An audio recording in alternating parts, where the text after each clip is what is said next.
We are live. No, there's no intro. intro. Hello. Okay. Are we live? Yeah, we're live. Oh, yeah, because we don't have an intro. Because we're not. This isn't officially Leftist Mafia. Yeah. It's just everybody from Leftist Mafia, but not on Leftist Mafia. Yeah, Ben is coming though, because it's a. I was saying it's like like a joint show, like different shows coming together. Not my camera going off. No. Yes. Yeah. My internet is really bad Dixon's already. also going to be here. Yeah. Oh, nice. Let me go ahead and plug that in. Do you have the Rebecca? Do you have the Sony ZV-1? Because I do. Because is that the camera you have? Because I had that issue with that camera, and I figured out how to fix it. At least I think I did. 6400. It may have the same settings. We can discuss off camera, but okay, yeah, because it does that. The settings I think you could change. All right, 1 second. I'll be right with you guys, so I can look. I faded to black, but I'll be right back. So it's going to be starting in about 8 minutes or so. Let's scroll through here. Who's going to be in the debate? Let me bring this up. Yeah, you tell me. So Ron DeSantis, not Donald Trump. That's what matters. Not Donald Trump. That's the most important thing. I did everything right, and they indicted me. Not Donald Trump. So let's quickly hear, what do we expect from Ron DeSantis? I expect him to do terribly, actually. I think that he has no charisma. He's garbage. And I'm curious to see if he's going to be defending Trump, as was leaked in the super PAC that is backing him. That's what they want to see. Is he going to do that, or is he going to attack Trump? I think that's one thing to watch for. I expect him to be the punching bag. Ron, as your super PAC, we want you to be a little bitch. Go out there and just defend someone who's just destroying you in the polls and talking trash about your family. Ron, just go out there. And we've already let Mickey Mouse whip you around. It's time for Donald Trump to do so too. Is it really rivalry? Because I feel like Ron DeSantis actually took a lot of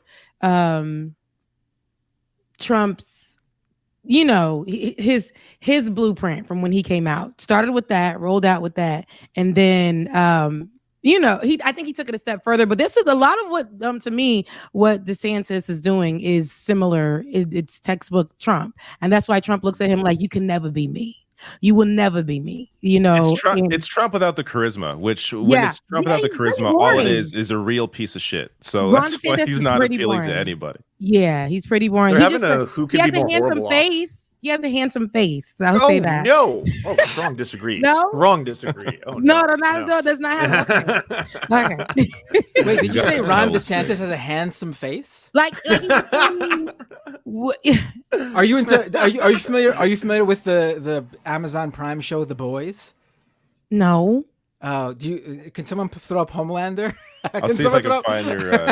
Your tweet was so good. Okay, but the actor who plays Homelander is actually good looking. It's more the fact that they're both kind of. Well, I'm not saying he looks like the actor. I'm saying he looks like trash. He's garbage. Let's be clear. But Donald Trump is not. You're gonna get so clipped, Rebecca. Damn, we're finding out. Y'all can't say that man's face is not nice. That's a nice face. I don't know.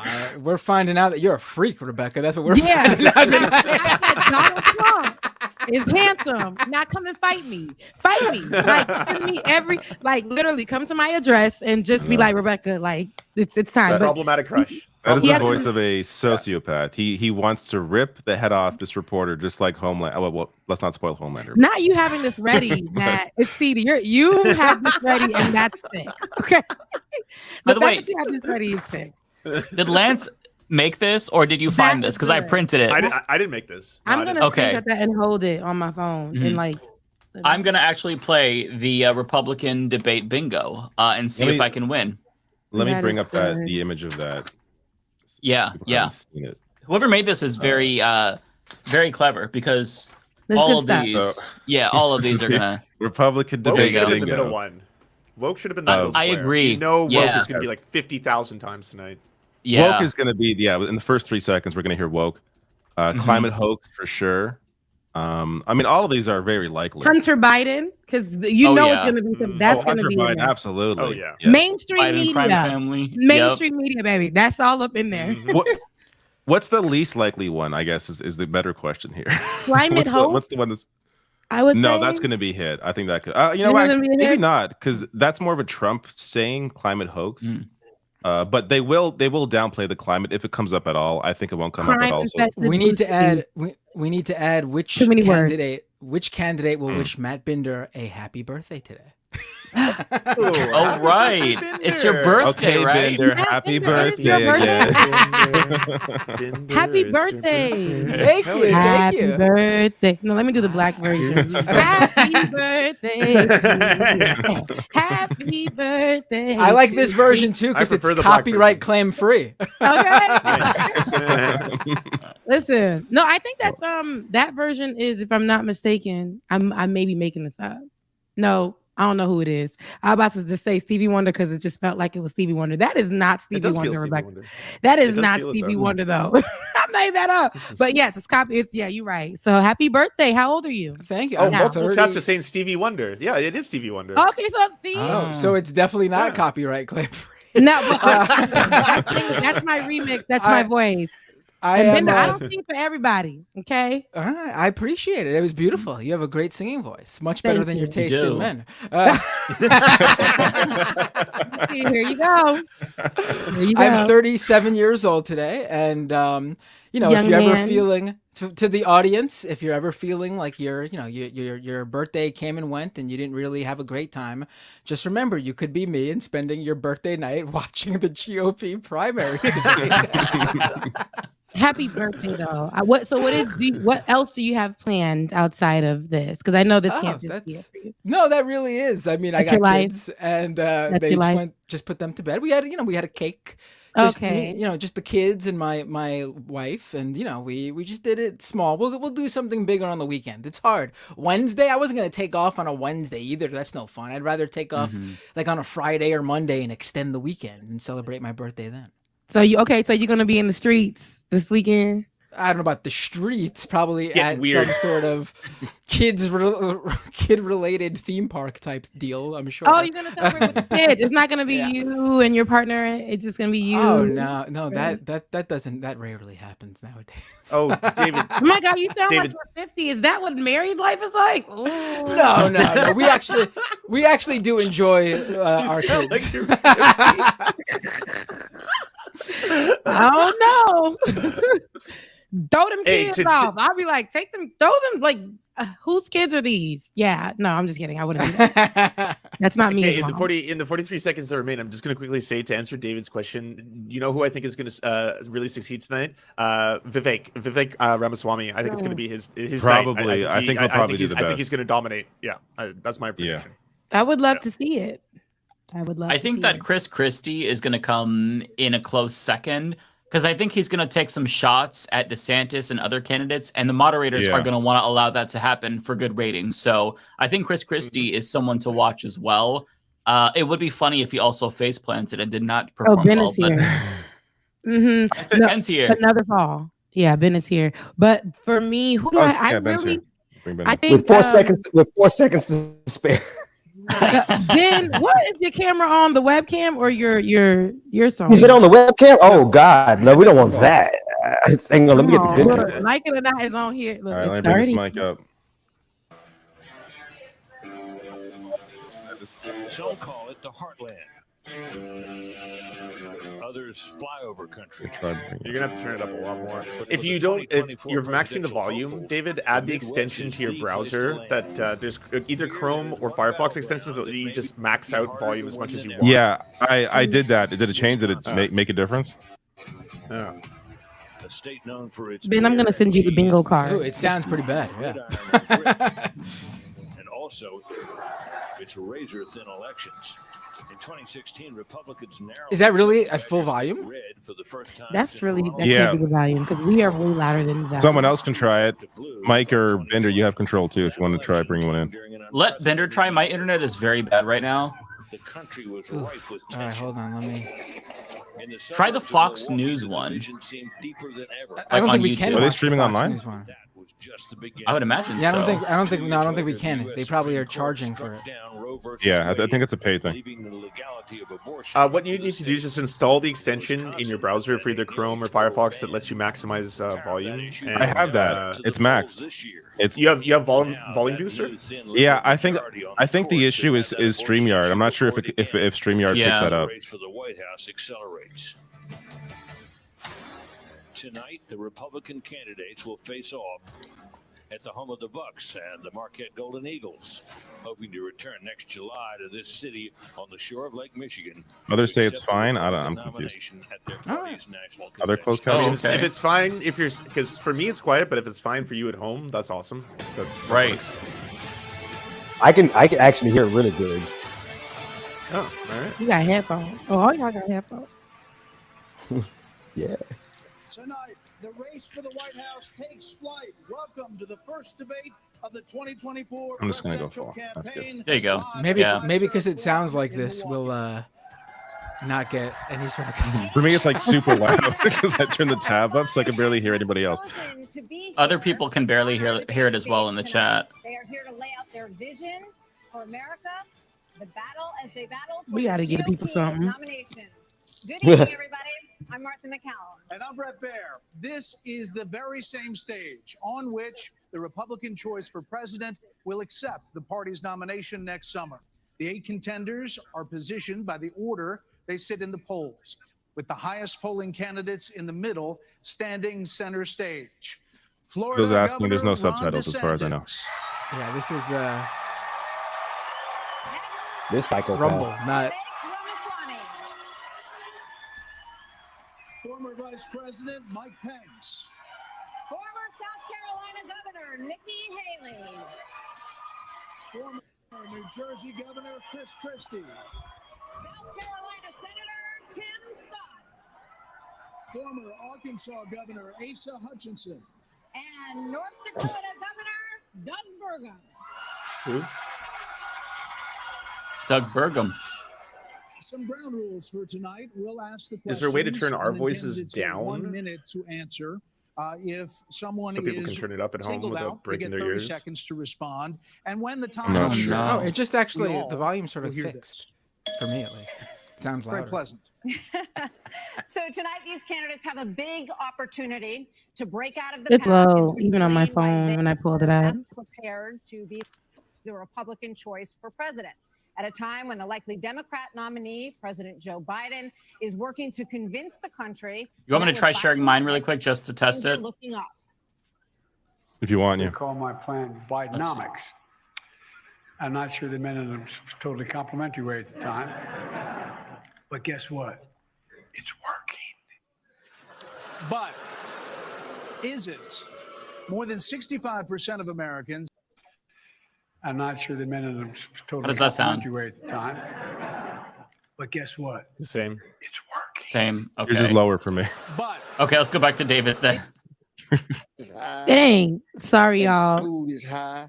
A lot of people's out here homeless because they can't buy food. It's tough when you got mortgage rates at 7-8% versus 2 to 3. It's just you can't afford a house anymore. It's inflation is ridiculous.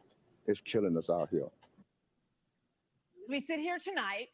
The #1 song on the Billboard chart is called Rich Men North of Richmond. Oh God. Oh my Oh my god. God. Oh, I can't believe that got Charlottesville, mentioned. Virginia, named Oliver Anthony.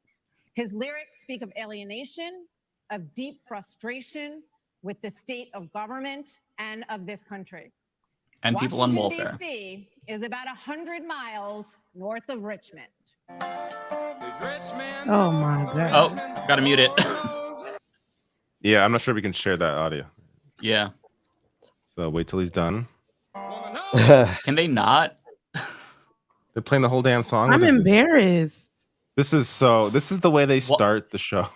Like, what is the point of playing this? I don't get it. He's It's their new speaking to the hero. people. Yeah. Yeah. this is- Do you not understand? But maybe they didn't get the memo. He said diversity good, so he's canceled. That's true. What do you think it means? Our country is in decline. This Uh-oh. Freezing? decline is not inevitable. Yeah, It's it's a freezing. choice. We need to send Joe Biden back to his basement and reverse American decline. Not the It basement. starts with understanding we must reverse Bidenomics so that middle-class families have a chance to succeed again. We cannot succeed as a country if you are working hard and you can't afford groceries, a car, or a new home, while Hunter Biden can make hundreds of thousands of dollars on lousy paintings. That is wrong. We also I'm sorry, what's the succeed when the Congress spends trillions and trillions of dollars. Those rich men north of Richmond have put us in this situation. And finally, we need to lower your gas prices. We're going to open up all energy production. We will be energy dominant again in this country. I showed it could be done in the state of Florida. I pledge to you as your president, we will get the job done, and I will not let you down. He's really trying to have charisma tonight. Oh my God, that smile at the end. that was cursed. Yeah, that's creepy. Why would you That's do creepy better shit. on the economy than him? Well, look, I do agree predominantly with what Governor DeSantis just laid out. I think that if you asked every one of us up here, that we would agree predominantly with what he just laid out. Here's the difference.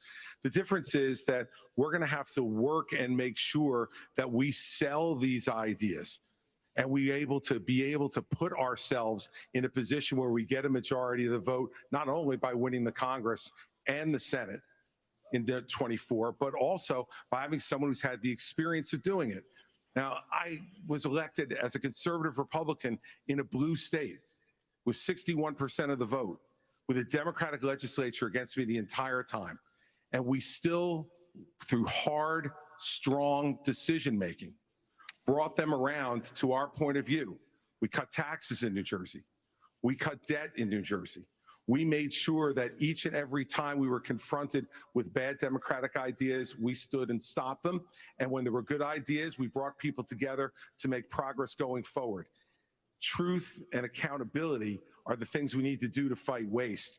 And I'd say the last thing is this, Brett. We cannot sit by any longer and allow the kind of spending that's going on in Washington, because every dollar they spend is a dollar that these people are not allowed to spend on their children and their grandchildren. It's robbing our country, and it's wrong. Well, Governor, let me just follow up very quickly. New Jersey, Really weak start for him. Had the second lowest credit Really rating in weak. the nation after Illinois. It was downgraded 11 times. Yeah, Jeez. and that's what happens when you inherit a blue state that has done that. But when you look at what we did on debt, Brett, in that state, we cut debt in that state, debt that had been left to us by 3 Democratic gubernatorial predecessors of mine who ran up that debt tremendously. And what you also saw us do was to cut the unemployment rate in half. It was over 10% when I became governor in 2010. What we also did was cut pension payments to public employees to make sure that taxpayers were not being soaked by a public employee union system that was killing the taxpayer. Thank you, Governor. Tim Scott, Senator Scott, excuse me. The song also goes after welfare programs. As a senator, now President Biden argued for freezing federal spending, this was back in the 80s, and dealing with sacred cows. He does not talk about that anymore. You have been a senator, though, for 10 years. Is this the So first what time they have brought you up the done welfare to part of rein Oliver in Anthony's song? The increasing size Yes. of government. Yeah. Tim Scott is the resident black man on the. Yeah, I mean, come on. Jeez. Spending package. What we also need to understand is that Joe Biden's Bidenomics has led to the loss of $10,000 of spending power for the average family. When you see 16% inflation, your gas is up 40%, your food is up 20%, your electricity is up 20%. We can stop that by turning the spigot off in Washington, sending the money back to the states, and allowing the decisions to be made at their own houses. I helped write the Tax Cuts and Jobs Act in 2017. We cut taxes for a single mom like the one that raised me by 70%, for dual households by 60%, returning to the average family $4,000. If you don't send it to Washington, we can't spend it. That's good news for the American people. Okay, but just to follow up, you did, during the Trump administration, you approved 4.4 trillion, 4.1 trillion, 1.7 trillion over the course of that administration. That's a lot of money. There's no doubt that during the Trump administration, when we were dealing with the COVID virus, we spent more money. But here's what happened at the end of our time in the majority. We had low unemployment, record low unemployment, 3.5% for the majority of the population, 70-year low for women. African Americans, Hispanics, and Asians had an all-time low, but our inflation was at 2%.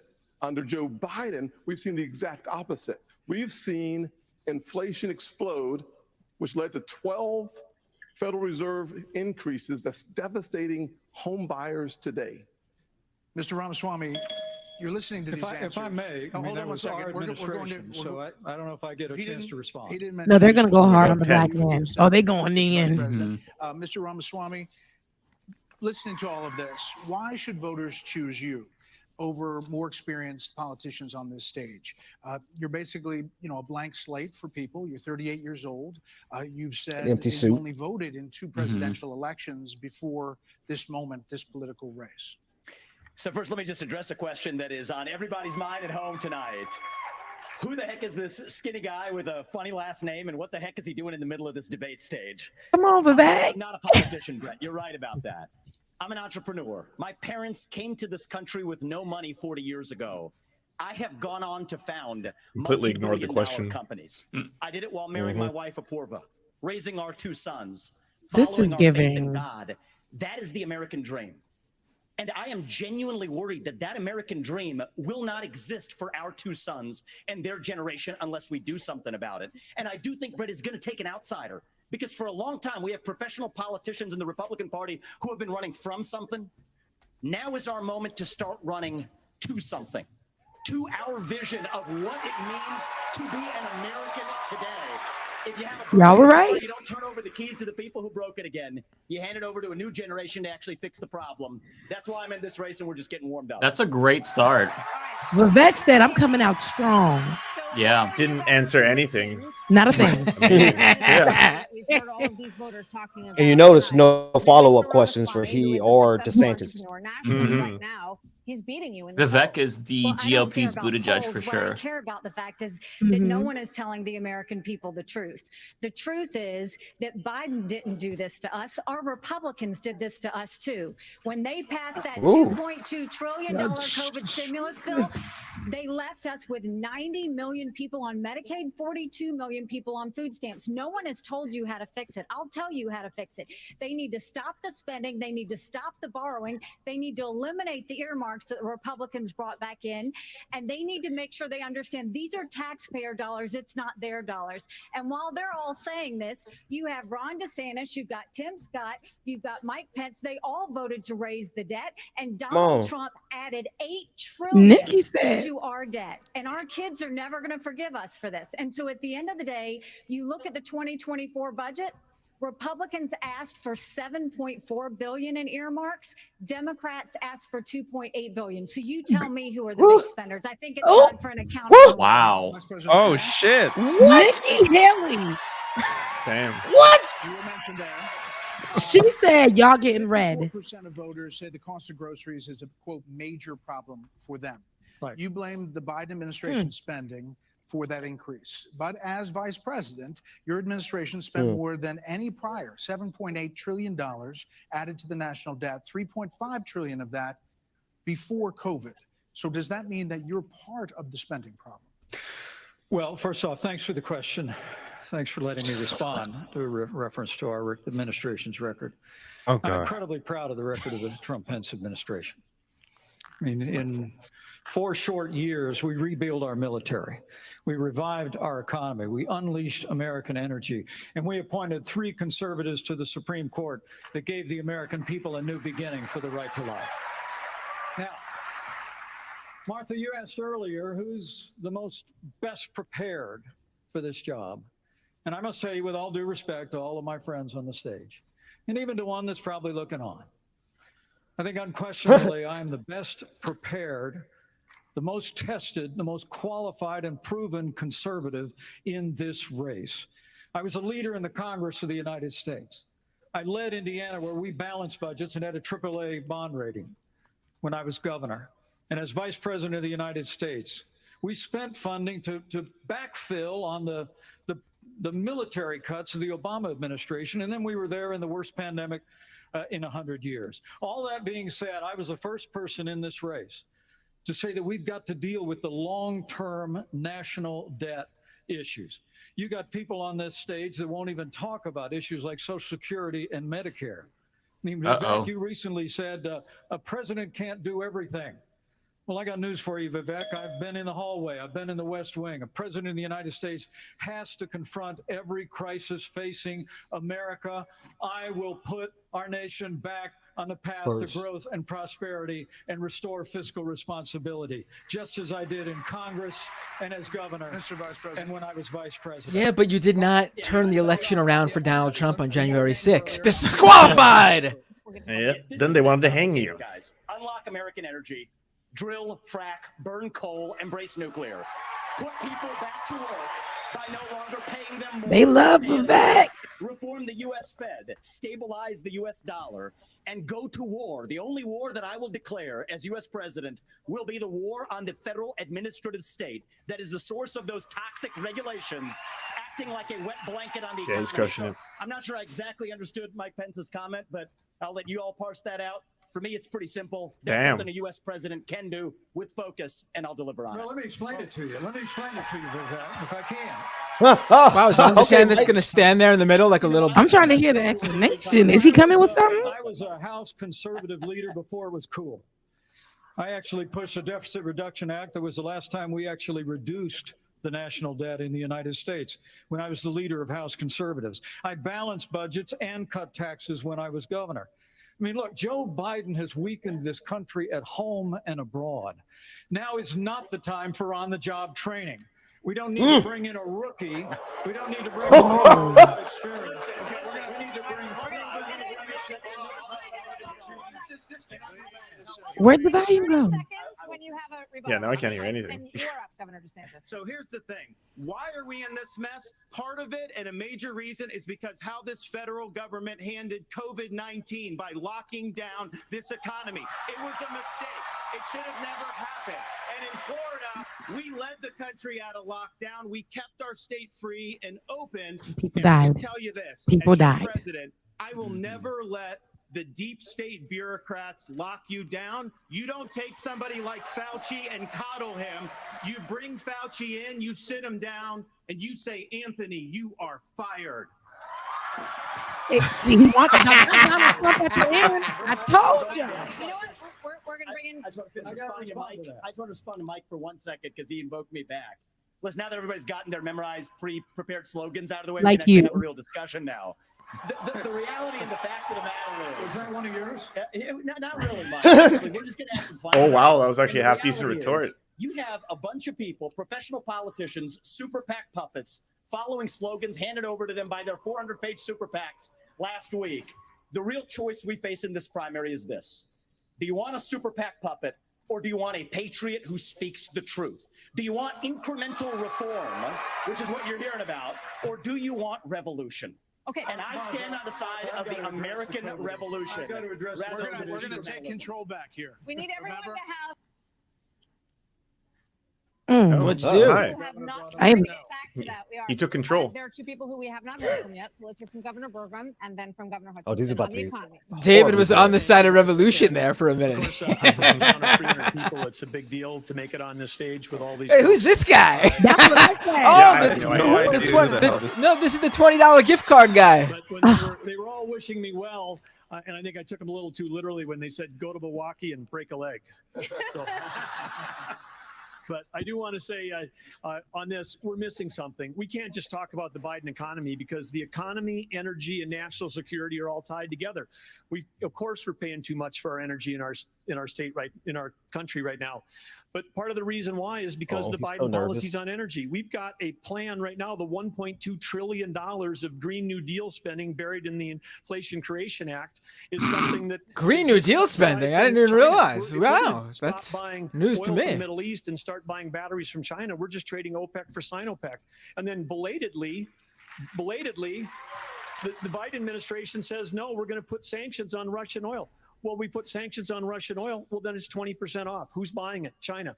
So if you buy a battery in this country, you buy a solar panel, it's being produced in a plant in China powered by coal, or it's being powered by oil and gas at 20% off. And every farmer in this country would like to buy diesel at 20% off, just like they're buying it in China. Governor Hutchinson, quickly. Guys, real quick, people are saying that we're too loud compared to the debate itself. Folks, we can't turn it up, but we'll try to be more quiet. Yeah, I'll turn myself down. You could do We can that all turn our mics down. Yeah, you can turn our mics if we down. all turn our mics down, then it may be better. Everyone half your mic. Put half the taxes dBs. in Arkansas as governor. Okay, I've lowered it to half. I've lowered it too. Do I sound lower, everybody? To my Do I sound quieter, everyone? Everyone want to do the sound off? Yeah, I sound the same. Just mute. We have 14% fewer state employees in Arkansas. Does it sound better? Is it after good? I left government than when I took over as governor 8 That's years half ago. as well. I tell that because that's what we need in Washington, D.C. We need somebody who can actually constrain the growth of the federal government, that can actually reduce the size, and I've pledged to reduce by 10% our federal non-defense workforce. That's a specific pledge to make that attacks the administrative state. And let me applaud some of the business partners that are here that have had success in business. But let me tell you, I've been a federal prosecutor. I've served our country in terms of being head of the DEA, in Homeland Security, in times of crisis. And while I think that that's experience that is important for the future of our country, to be the president of the United States that can lead with positive solutions and be held accountable. Thank you. We have a Boring. lot of topics to get to. And I Yeah, head of the promise we're going to DEA, get to cringe everyone as if fuck. we play within the rules. Right. Okay, next topic. More than 1,000 people are still unaccounted for in Maui after the deadliest U.S. wildfire in more than a century. Hawaii's governor and White House officials said that climate change amplified the cost of human error. And a tropical storm hit California for the first time in 84 years. The ocean hit 101 degrees off the coast of Florida. And in the last month, the heat wave in the Southwest broke records nearly 50 years old. This is So going to be Alexander good. Diaz from Young America's Foundation has a question for you. Polls consistently show that young people's #1 issue is climate change. How will you, as both President of the United States and leader of the Republican Party, calm their fears that the Republican Party doesn't care about climate change? Deny So it. we want to start Fuck on I'm this actually with, stunned. I'm actually show of stunned they're hands. asking this question. Do you believe in human behavior is causing climate change? Raise your hand if you do. Look, we're not school children. Let's have the debate. I mean, I'm happy to take it to start. Alexander? So do you want to raise your hand or not? I don't think that's the way to do. So let me just say to Alexander this. First of all, one of the reasons our country's decline is because of the way the corporate media treats Republicans versus Democrats. Biden was on the beach while those people were suffering. He was asked about it. He said, no comment. Are you kidding me? As somebody that's handled disasters in Florida, you got to be activated. You've got to be there. You've got to be present. You've got to be helping people who are doing this. And here's the deal. Let's just answer the question. So is that a yes or is that a yes? Is that a hand raise? You do not. I think it was a hand raise for him, and it's my hands are in my pockets. No, because no, the I climate didn't change raise- I agenda didn't is a raise a hoax. Let us be honest as Republicans. I'm the only person on the Who's that? stage who isn't bought and paid for, so I can say this. The climate change agenda is a hoax. That's the bingo card right there. And we have to declare independence for it. And the reality is, Wow, he's getting booed for that, right? Or was he getting booed for the other comment? Bought And so and the paid. reality is, more people Yeah. are dying of bad climate change policies than they are of actual climate Governor, change. Governor Haley, are you bought and paid Death rate for? is down by Hold on, 98% in the last century. Listen. Wait, hold on. This guy's gonna feel really stupid in a couple enough years. already tonight of a guy who sounds like ChatGPT standing up here. Oh, Jesus Christ. And He the worked on that last person line. in one of these debates, That who was stood too in the middle good. of the stage and said, "What's a skinny guy with an odd last name doing up here?" was Barack Obama, and I'm afraid we're dealing with the same type of amateur standing in stage tonight. Come on, give me a hug. Give me a hug just like you did to The Obama. same type of amateur. And you'll Got like him. me just like you did to Obama too. Give me that The bear same hug, brother. type of amateur. Hold on. Governor Haley, would you like to respond? Are you So, bought and Brett, paid what for? I would like to say is the fact that I think this is exactly why Margaret Thatcher said, if you want something said, ask a man. If you want something done, ask a woman. Now that's a prepared line. I knew it was coming. Sounds woke. We do care Yeah. about clean air, clean water. We want to see that taken care of, but there's a right way to do it. And the right way to do it is, first of all, yes, is climate change real? Yes, it is. But if you want to go and really change the What's the right environment, way? then we need to start telling China and India that they have to Oh my lower God. their emissions. That's where our problem is. And these green subsidies that Biden has put in, all he's done is help China, because he doesn't understand all these electric vehicles that he's done, what that does. Half of the batteries for electric vehicles are made in China. And so that's not helping the environment. You're putting money in China's pocket, and Biden did that. So first of all, I think we need to So China acknowledge bad? the Fuck truth, the which earth? is these subsidies are not working. We also need to take on the international world and say, okay, India and China, you've got to Need to stop take on the polluting, and that's when international we'll start world. to deal with Yeah, the international world is here. Are you bought and paid for? Sorry. Are you bought and paid Absolutely not. I mean, here's What? what the American people deserve. What is a kind of debate people about do the that Paid to for? black men? Oh yeah. Yeah. Black person on the panel. American Are you people bought and paid? to decide on the next leader of our country. Number one. Wait a second. Number two, as a kid who grew up in a single-parent household mired in poverty, I wondered, was the American dream real for kids who are devastated by poverty, devastated by the challenges of life? I came to the conclusion that America can do for anyone what she's done for me if we focus on restoring hope, creating opportunities, and protecting America. If we want the environment to be better, and we all do, the best thing to do is to bring our jobs home from China. If we create 10 million new jobs in my Made in America plan, we will have a better economy and a better environment. Let me tell you why I say that, Brett. America, Do it quickly. America has cut. Jesus. I'm a Southern boy. I talk slow. So America, Wow. America, They are not. Yeah, that was quick. America has cut our carbon footprint in half in the last 25 years. The places where they No, are you haven't. continuing to increase: Africa, 950 million people. India, over 1 billion. China, over 1 billion. Why would we put ourselves at a disadvantage, devastating our own economy? Let's bring our jobs home. We have a lot of different topics to get to. Yeah, we do. We thank you all. Thank you, Wow, Senator Scott. he gets So the most coming up disrespect, next, Tim the Scott, candidates huh? will weigh in on what could be a defining issue in the 2024 campaign. The first Republican debate continues moments away. Wow. People are still saying our mics are too loud. I guess we gotta turn No, them there's down a little nothing bit we more. can do at this point. I mean, Jesus I put Christ! mine If you even guys just want to lower. watch the debate, then go to Fox News. Like, Yeah, you can't just watch the debate on. Yeah. Well, right now it's a commercial, so we can have a little bit of back and forth. Y'all, that was Vivek came out strong. So you guys were right in your initial. It's prediction. Vivek. Oh, Vivek. Vivek like Yeah. steak. I thought it was Oh. Vivek. That's what I No, thought too. Vivek. It He was says given Vivek like so cake. it's Let's Vivek. pull us up on the screen. Let's not show these commercials. Let's show. Oh, yeah, you're right, you're close- right. You know, Mm. at the end of the day, he's actually now called Chat GPT. I think that was the better No, first that was exchange. good. They come in with the Yeah, shots today. Yeah. Shots fired. Mhm. But yeah, I think he's dominating right now. No question. He's controlling. He got asked a question, and then instead of answering any part of it, he's just like, I just want to tell you all about what I'm all about. And then, like, it's okay, fine. Yeah, go ahead. Yeah.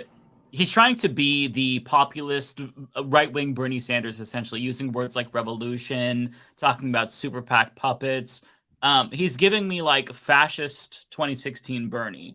And I think that might play well for him. The one thing that I think might actually hurt him a little bit is him just saying that climate change is a hoax. That's going to bode well for him with like the right-wing grifter sphere. The problem is that I think if you're really trying to be populist, young people care about this, like even on the right. So I don't think that that's going to help him. But that's the one misstep so far. The fact that Mike Pence is attacking him, I think gives him a lot of clout. Yes, yes. As I watch this, I just really, I'm grieving for how stupid our country really is, and how that audience is filled with people, and Fox News viewers are celebrating all of the idiotic, insane, batshit, crazy stuff that they just said in that entire exchange. It was entertaining, but it's also really sad that we have to this much ignorance. No, you're breaking up a bit. Yeah, Ben, you're breaking up just a tad bit there. But what you're saying is right. It is sad to see how much ignorance we have and how people are supportive of these really stupid talking points. But I see here though it's a little bit different. They like this younger man candidate, and I'm talking about Vivek, like steak. Vivek. Yeah, you got it. They like this younger man, which is interesting to me because usually they're more, I don't know, this bright, young, has this, even has like lingo that he's throwing in there. And his clapbacks are great. And, he doesn't answer questions and they're still like, woo! Like they're really enjoying this. That's very interesting to see as well. But what's her name? Haley, Nikki Haley, she started to wrong by actually attacking, going with the approach of attacking or calling out and holding them accountable, the Republicans themselves. I think that was very interesting, and people still cheered for that as well. So that was interesting. I liked that she didn't come out saying, okay, let's just do what we always do, and that's attack the blue or attack the left or attack Democrats. But she went after their own party, and I think that was really a good place. I did want to say though that like as a man, I felt personally attacked when she said that thing about men and women, and that was way too woke for me. So I can't go with her, unfortunately. Yeah, she went full woke. Yeah. So That was woke. Yeah. Like, wow, where did she get that from? I mean, really, identity politics at a GOP debate? What is this? No, I do agree, though, on a serious note with Rebecca, that this is a good strategy for her, right? Because she's kind of like blending in with the Pences and the Burgums and the more boring candidates. But if she can differentiate herself and attack other GOP candidates, she's not only going to make headlines, but I think that she's doing a good job at like drawing differences between her and other candidates. So I think it's a good strategy. I mean, any political like strategist is going to tell you that if you're down in the polls, you need to attack, and that's what she's doing. So yeah, it makes sense. Yeah. I'm going to be streaming on here. It's back now on Safari now. So I'm curious if this is going to make a difference at all. Okay. Probably not. Good idea. We can all just turn What our the hell? volumes down so people can turn it on or louder at home. Yeah, I'm gonna put. Sound any better? I can't hear anything. Yeah, it's dead even silent. better. You might have to use Chrome. StreamYard. So let me might go back work to with Chrome. Yeah. That's bizarre. Okay. Well, let me bring this back in. Don't worry, we missed nothing.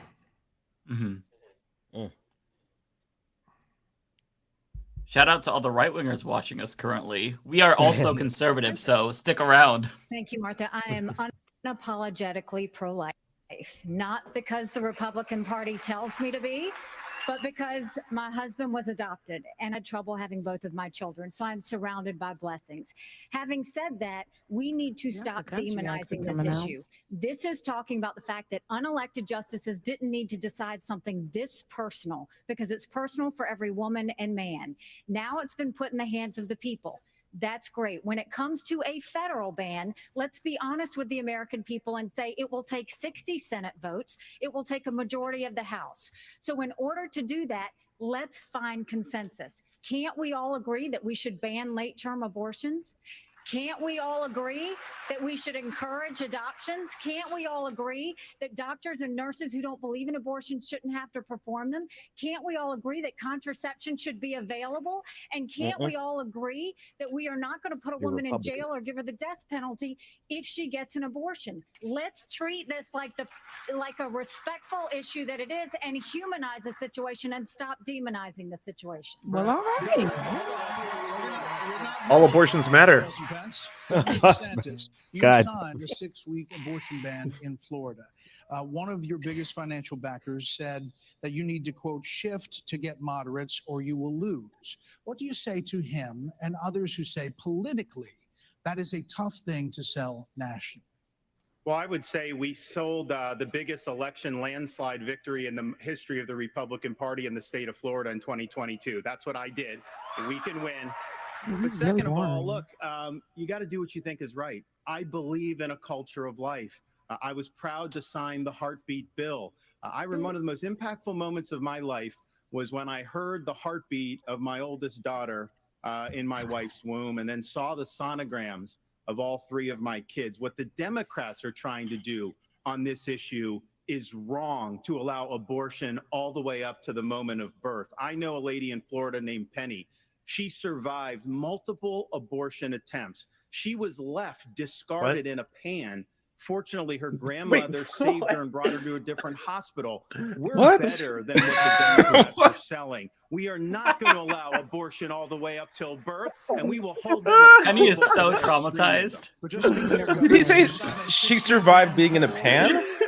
Yep. I'm going to stand on the side of life. Look, I understand Wisconsin is going to do it different than Texas. I understand Iowa and New Hampshire are going to do different. But I will support the cause of life as governor and as president. Vice President Pence, you're shaking your head. Have a national. Hold on, Senator. Vice President Pence, you're shaking your head. Well, look, I'm not new to this cause.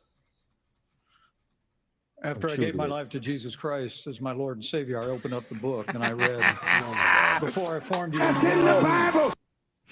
See, I set before you life and death, blessings and curses. Now choose life. And I knew from that moment on, the cause of life had to be my cause.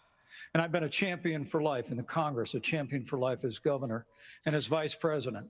And to be honest with you, Nikki, you're my friend, but consensus is the opposite of leadership. When the Supreme Court returned this question to the American people, they didn't just send it to the states only.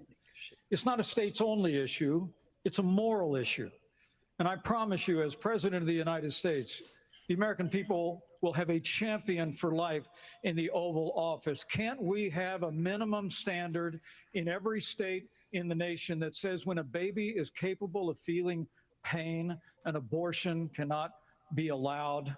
A 15-week ban is an idea whose time has come. It's supported by 70% of the American people, but it's going to take unapologetic leadership that stands on principle and expresses compassion for women in crisis pregnancies. I'll do that as president of the United States. Call my name, so I want to respond to that. 30 seconds. So first of all, I will say it is in the hands of the people, and that's where it should be. But when you're talking about a federal ban, be honest with the American people.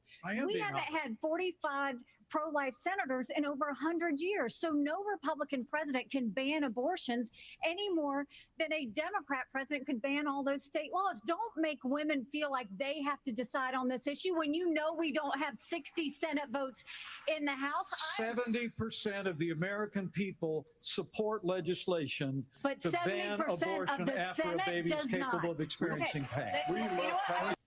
It's just going to take leadership. Hold on. 70% of the Senate does not. You have to be honest with the American people. A 15-week limit. Let's get Governor Bergman for one minute here.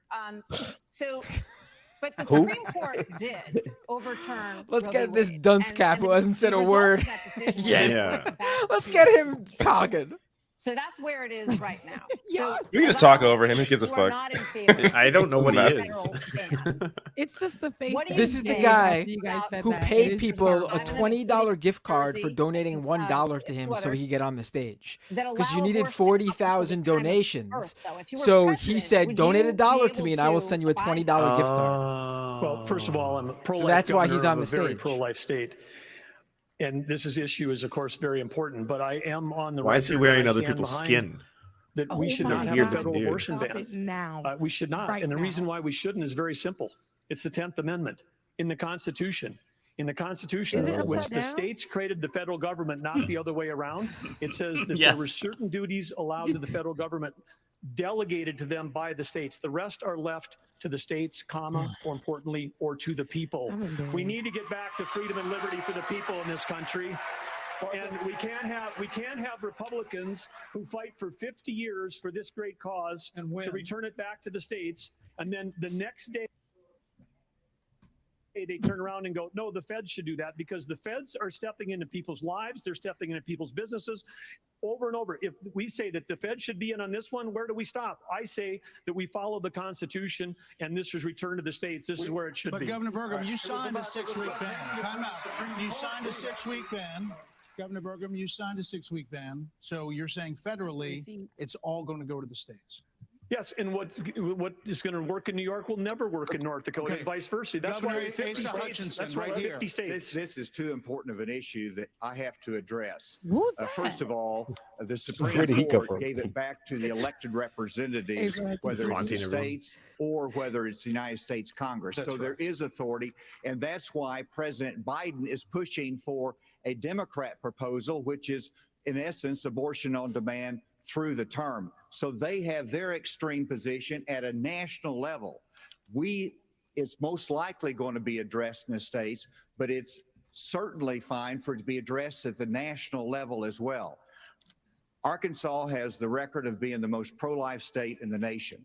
I signed 30 pro-life pieces of legislation while I was Sorry to all those kids dying in those governor. And every state can determine a different outcome here. And it is the most important issue for women and for the unborn child and for our country that we get this right. It's going to be a continued debate. So Let's much to talk say about it in about terms of One in 5 compassion, kids in terms Arkansas of live in protecting poverty. the life, and also understanding how we have to Child enhance, poverty rate of abortion, 26%. Over a adoption quarter services, how we have of to kids enhance under the age of 18 in maternal care. Arkansas live in Those poverty. things we've done in Arkansas White men and are talking about important abortion for our is just nation's like future. There are a white lot of noise. issues that are very important. Yeah, fair. Senator, I'll let you Thank you. weigh in. We cannot let states like California, New York, Hang and it up, Tim Illinois Scott. have abortions on demand up until the day of birth. That is immoral. It is unethical. It is wrong. We must have a president of the United States who will advocate and fight for, at the minimum, a 15-week limit. I am 100% pro-life conservative. I have a 100% pro-life record. I got to tell you, though, we must fight for life. Our Declaration of Independence says our Creator gave us inalienable rights that include life. This is not That his is a real list. accent. That is an issue we must solve. We can't leave it to Illinois. We can't leave it to Minnesota. We can't leave it to Illinois. We must solve that He said issue Illinois with a twice. He said 15-week twice. limit. I think we're all Shut the hell pro-life, up. but Thank what you. I would love is for someone to ask Biden and Kamala Harris, are they for 38 weeks? Are they for 39 weeks? Are they for 40 weeks? Because that's what the media needs to be asking. Yeah, they Another absolutely issue is are. If it's in the America best and the interest of crime the mother, crisis, if the her life is at homelessness risk, if crisis. it's in the interest American cities of the are people in decline. involved. People are moving out as Absolutely. homelessness, drugs, crime move in. There are problems accelerated. They did accelerate during the pandemic and are still rising, actually. Murders in Los Angeles, New York, Chicago, all up 30% between 2019 and 2022. Homelessness is up 11%, the largest jump in recorded history. Vice President Pence, a lot of this began Murders and in homelessness is the up. COVID Like, era. How much of what homelessness we're isn't a seeing crime. happening around this country is a result of those COVID lockdowns? And is your administration in part to blame for how we got here? Well, I think what's in part to blame is the Democrats been talking about defunding the police for the last Oh, 5 please. years. And we are Jesus defunding Christ. law enforcement, Yes, that's why they're particularly in our homeless. major cities at Mhm. unprecedented levels. I mean, it's extraordinary to think about the violence that's claiming innocent lives literally every week in every major city in this country. And yet Democrats and liberal that crime in prosecutors in cities? major metropolitan areas continue to work out their fanciful agendas, to do bail reform and go easy. What we need is strong commitment to law enforcement. We need leadership in Washington, D.C. that'll marshal the resources of the states, marshal the resources of the American people. But let me also say it's about opportunity. I mean, a lot of people don't know that those Trump-Pence tax cuts that we got signed into law go away at the end of 2025 if we don't have a Republican president and a Republican House and a Republican Senate. When I'm president of the United States, we're actually going to cut taxes further. We're going to extend those tax cuts. Oh, my and God. we're going to close the federal Department of Education, block grant all that funding back to the states with a growing economy and educational choice and law enforcement. We will bring our cities back. Governor Christie, another They issue are this insane. weekend here in Milwaukee. They are. reports It's say there the were same, 30 it's the same shootings, bullshit every fucking and year. a number of them very, including kids. very much. Add that to the big increase in school shootings around the country. Democrats blame this crisis on easy access to guns. They also blame Republicans for blocking gun control legislation. What would President Christie do? You know, I'm proud of the fact, Brett, that I'm the only person, along with Governor Hutchinson, up on this stage who's actually running United States Attorney's Office. I ran the 5th largest office in America in a state where there is significant urban crime. And the problem is not going to be solved by more money. The problem is that these prosecutors in these localities in the states are refusing to do their job and to arrest violent criminals. So what a President Christie would do is appoint an attorney general who would instruct each of the 93 U.S. attorneys that they are to take over the prosecution of violent crime in every one of those cities that are failing to do so. We have plenty of room in the federal prisons to lock up these violent criminals and clean up what's going on all across this country in these individual cities. Secondly, what we need to make sure that each and every one of these criminals understand is that the laws apply to everybody. And when Hunter Biden fills out a fake application, a false application for there's a bingo. And then is facing a 10-year. No, but that's one of the cubes. Sorry. Mandated by legislation, sponsored by his father. Yeah, they said it earlier. And then you have. Thank God we're not drinking every time they say Hunter. Away from those charges, we're telling people that the law doesn't apply to everybody. In a Christie administration, he would go to jail for 10 years. What about a President Ramaswamy? What does a President Ramaswamy do about guns? So the reality is we have a crime wave in this country and we know how to fix it. The question is, do we actually have the spine to do it? More cops in the streets who are on the streets able to do their jobs without looking over their shoulder for getting sued. And we also have a mental health epidemic in this country. Just over the same period that we have closed mental health institutions, we have seen a spike in violent crime. Do we have the spine to bring them back? I think we should. As president, I will. But it's not just drugging up people in those psychiatric institutions with Zoloft and Seroquel. It's a deeper issue. I think faith-based approaches can play a role here too. Oh, come the We're fuck in the middle on. of a national identity crisis. And I say this as a member of my generation. The problem in our country right now, the reason we have that mental health epidemic is that people are so hungry for purpose and meaning at a time when family, faith, patriotism, hard work have all disappeared.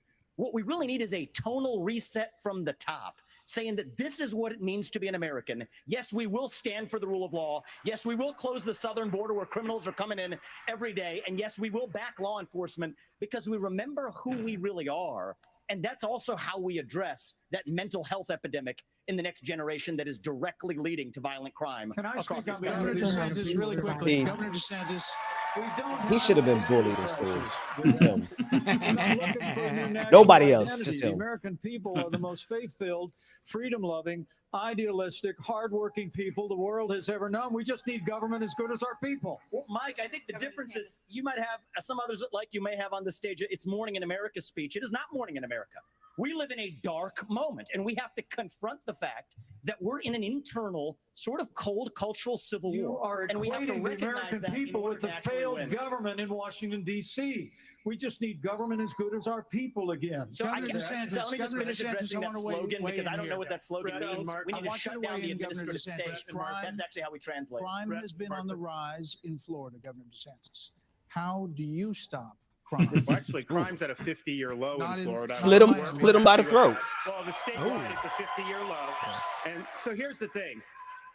These hollowed out cities, this is a symptom of America's decline. And one of the biggest reasons is because you have George Soros funding these radical left-wing district attorneys. Bingo again, jeez. And they say they're not Is that the gonna first George prosecute Soros crimes mention? They disagree with the inmates start running the asylum. There's one guy in this entire country that's ever done anything about that.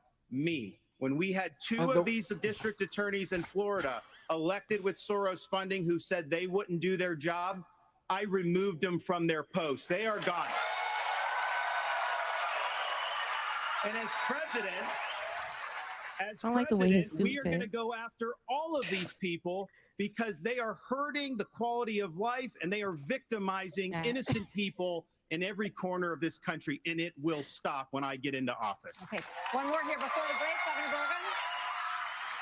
Well, Brett and Martha, I just thought it was interesting. You asked your question about the problems we're having in big cities. Nobody ever asked the question of what about the crime wave in small towns? Because in a small town, neighbors help neighbors. People understand each other. If a farmer gets sick, everybody comes together and helps him get the crop off. There's accountability, there's transparency. One thing that I think this country could use is somebody in the White House that understands small town values, because that's our road back to get this country on track again. Try that in a small town. As former head of the DEA, I understand the drug crisis in America. And right now, whenever you look at the challenges in our inner city, there's three simple words that would be helpful. One, enforce the law when it comes to crime. Secondly, let's deal with the challenge of fentanyl. And it's both about stopping the fentanyl coming from Mexico, but it's also about education of our young people, making sure Sometimes it's China, that we sometimes have, it's Mexico. the tools that are needed for addiction counseling. That's what we expanded in Arkansas as well. Whenever you look at the underlying challenge of America, though, no one likes to see an America with smash and grab in our inner cities.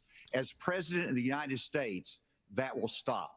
It starts at the top with the respect for our justice system that a former president who's under indictment has undermined by attacking judges, by attacking prosecutors, by attacking the system and saying he's aggrieved. And so we have to have respect for our justice system and the rule of law, and it starts at the top with the president of the United States. Thank you. Hold on. Take a break. So, speaking of that, I'm actually Fulton surprised. County Jail, Someone where went former there. President Donald Trump will be processed tomorrow. So next, the candidates will have an Fulton County, opportunity baby. to talk about the coming trials of Donald Trump. My God. All right, go to full screen again. He's tired. I mean, this is just there. Shit show. Yeah, it's a shit show. Absolutely, I think that's the best way to describe it. They are. Just, We're in trouble.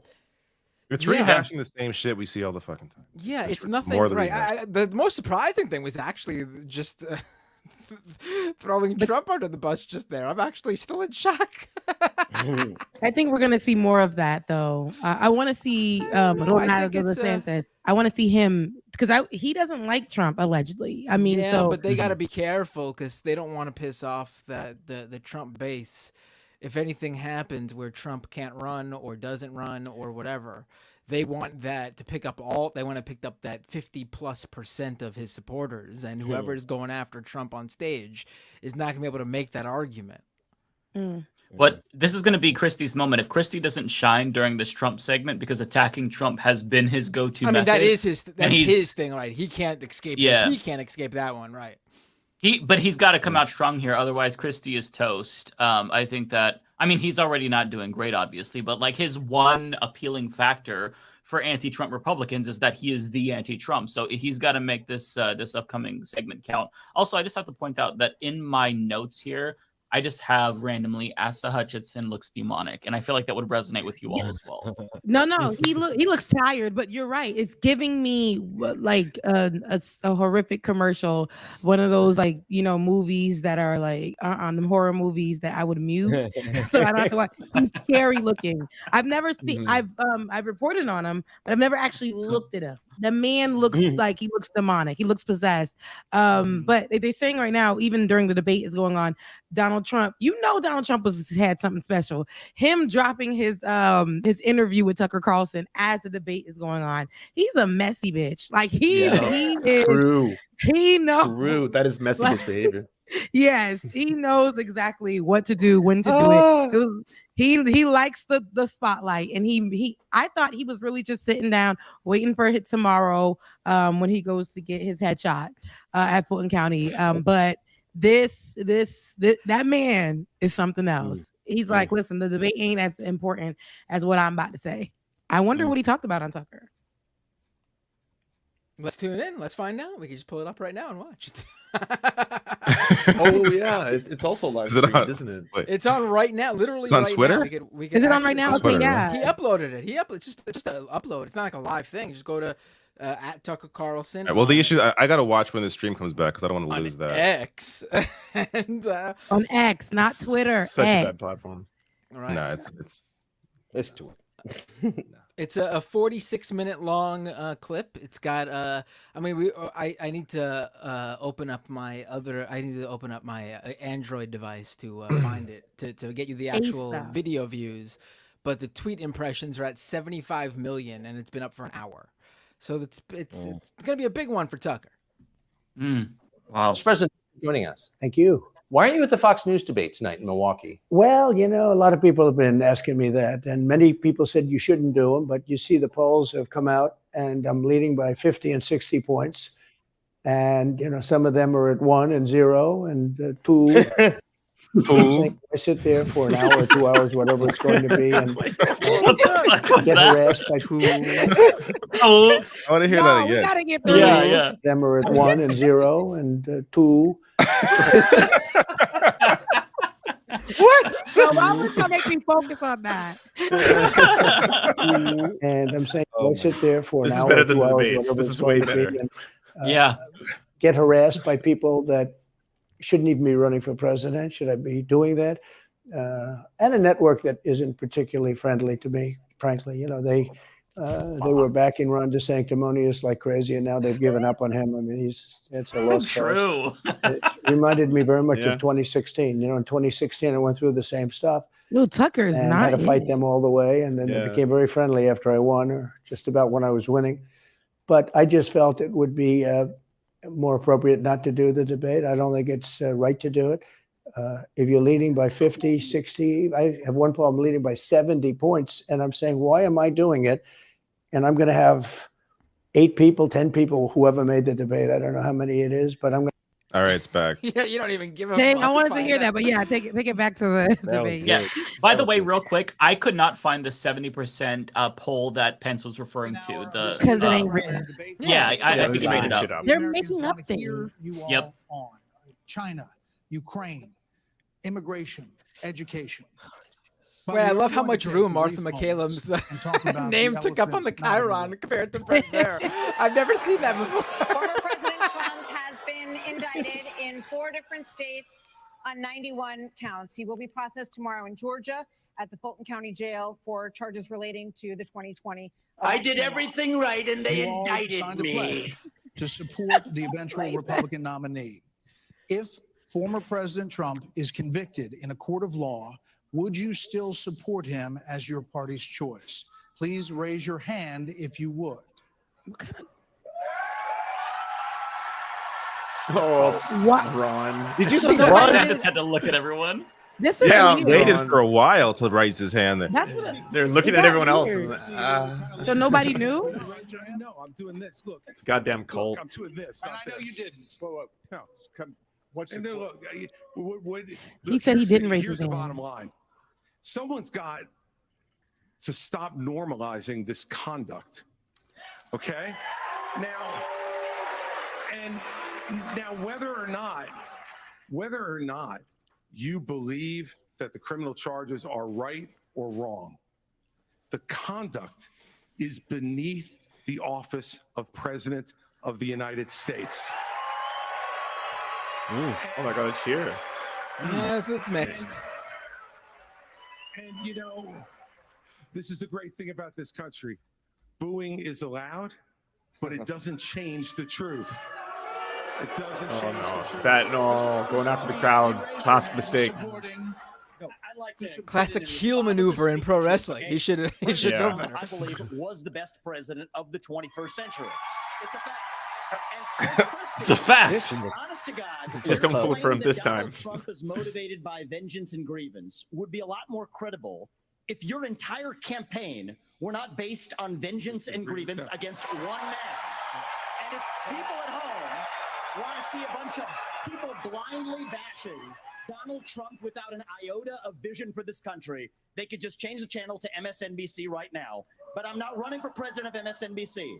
I am running for president of the United States. We're skating on thin ice, and we cannot set a precedent where the party in power uses police force to indict its political opponents. It is wrong. We have to end the weaponization of justice in this country. 30 seconds, Governor DeSantis. You know, let me take I'm sorry. 30 seconds, Governor You Christie. make me laugh because Goes you both sit, ways, brother. you sit here in an answer. You sit here in an answer right Oof. You sit here today. What? Froze. Uh-oh. Oh. Okay, pause. Ooh, ooh. This is bad. Yeah. So listen, For Christie. the more time we spend Yeah. doing this, the less time they can talk about issues you want to talk These about. are your voters, dipshit. So let's just get through Yeah. this section. These are your viewers. Governor Christie. You Moron. sit here talking about how you want to stand up for the rule of law. Yes. And law and order. And the fact is that it can't be selective. In your book, you had much different things to say about Donald Trump than you're saying here tonight. That's not true. Well, it is very true. That is not It's true. very true. I read it, Because and there's I a know. difference Look, between I bad know. behavior and illegal By the way, behavior, Definitely Chris, didn't and read you, it. as a prosecutor, should know better. Yeah, you know what? I know a lot There's better. a difference between I bad know, behavior. I know a lot better than you do. You've never done it like you've never done anything to try to advance the interests of this government except to put yourself forward as a candidate tonight. And here's the thing. We've stood up for law and order. I did it as U.S. attorney. I did it as governor. And I am not going to bow to anyone when we have a president of the United States who disrespects the Constitution. He said, Get your MSNBC contributor. he said, Lost the crowd. He's done. Martha, it's important to say that the president said, Donald Trump said, it's okay to suspend the Constitution. Now, the oath you take is to preserve, protect, and defend, not suspend. I will always stand up for our Constitution, regardless of the political pressure. We have another question for you. We're going to get everyone in on this issue, but I have another question. I have another question. Hold on, you will. All right. So President Trump's former vice president is on this stage tonight. He has faced hecklers on the campaign trail over his actions on January the 6th. On that day, There was a the vice guillotine president for moved him forward with the out on the certification Capitol. of the election. There was a noose for him. So do you A believe noose, right? Was it noose? I don't remember. Yeah, it was a Guillotine noose. There was a and built- all the no, they same. built The a point noose. is, point is they Senator wanted his Scott, head. do you believe he did the right thing? Absolutely. He did the right thing. Number one. Number two, we should be asking ourselves a bigger question about the weaponization of the Department of Justice. When I'm president, the first thing I'll do is fire Merrick Garland. Second thing I'll do, fire Christopher Wray, because we need Lady Justice to wear a blindfold. Without that, That no was one Trump's- has confidence in our justice system. That's such a Trump appointee. 17% of Republicans have confidence in our Department of Justice. Here's why. We keep seeing not only the weaponization of the Department of Justice against political opponents, but also against parents who show up at school board meetings. They're called, under this DOJ, they're called domestic terrorists. Firing Christopher But Wray that's will not- not but that's shut not- down the FBI. Mr. Actually have the courage to get it right. Mr. Ramaswamy, let me finish my comments. Yes. Not only that, in addition to that, we see the SWAT team show up at pro-life activist homes with guns drawn because this DOJ uses their power, uses their authority, not just against political opponents, but against conservatives and conservative causes. It is time for a change in America, and I will bring that change to the greatest nation on God's green earth. Is he really trying That to? was the Martin. Oh my God. I heard it. Yo, I We heard need that. to end the weaponization of these federal agents. But that's not I the will do question. that. That's not the question. Here- I know, but here's the thing. This election is not about January 6th of 2021. It's about January 20th of 2025 when the next president is going to take office. I know what the Democrats would like to do. They want to talk about all these other issues, but we've got to focus on your future. We've got to focus on reversing the decline of our country. Right. I learned in the military, I was assigned with U.S. Navy SEALs in Iraq, that you As a focus torturer. on the mission above all else. You can't get distracted. So Republicans, we've got to look forward and we've got to make sure that we're bringing the message that can win in Vice November President Pence, He's not Vice answering the President Pence. question. He's not answering the question. Vice President Pence, what do you think, Vice States President? is to support and defend the Constitution of the United States. I think the American people deserve to know whether everyone on this stage agrees that I kept my oath to the Constitution that day. There's no more. I actually do want to hear what they think That's a about great Mike question. Pence right now. Yes. Yeah. So, I want one. Wow. Mike Your Pence did his funeral. duty. I got no beef with him, but here's the thing: is this what we're going to be focusing on I'm relieved. going We- forward? The rehashing of this? I'll tell you, Governor the DeSantis, Democrats would love that, we and they spent- will win if we Governor let him get away DeSantis, with it. I'm not letting Biden hang out in the basement this time. We're going to run. I think we should hear whether or not they think Mike Yeah. Pence should have been Governor DeSantis, we spent an hour killed talking on the about steps policy. of the Capitol. I Former want to President know Trump beat this. you by 30, 40 points in many polls. So it is a factor in the GOP Oh, primary. Governor Hutchinson, Jesus. you did not raise your hand. I did not raise my hand because there's an important issue we as a party have to face. And over a year ago, I said that Donald Trump was morally disqualified from being president again as a result of what happened on January 6th. More people are understanding the importance of that, including conservative legal scholars who says he may be disqualified under the 14th Amendment from being president again as a result of the insurrection.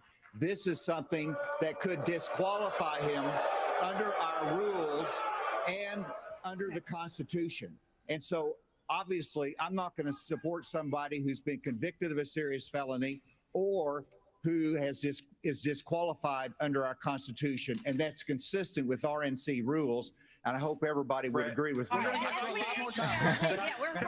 I'm following the RNC rules, and that's going to make me really stand out. Hang on. Vice President Pence. All right, I'd like to answer the question you asked and not give a pre-canned speech. Mike Pence stood for the Constitution, and he deserves not grudging credit. He deserves our thanks as Americans for putting his oath of office and the interesting. Constitution of the United States before personal, political, and unfair pressure.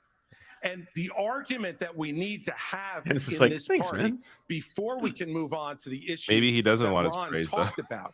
is Yeah. we have to dispense with the person who said that we need to suspend the Constitution to put forward his political career. Mike Pence said no, and he deserves credit for it. Okay. I think it'd be pretty funny if he didn't want Chris Christie to defend him. He Yeah. was like, I disagree with that man. I think I should have been killed on January 6th.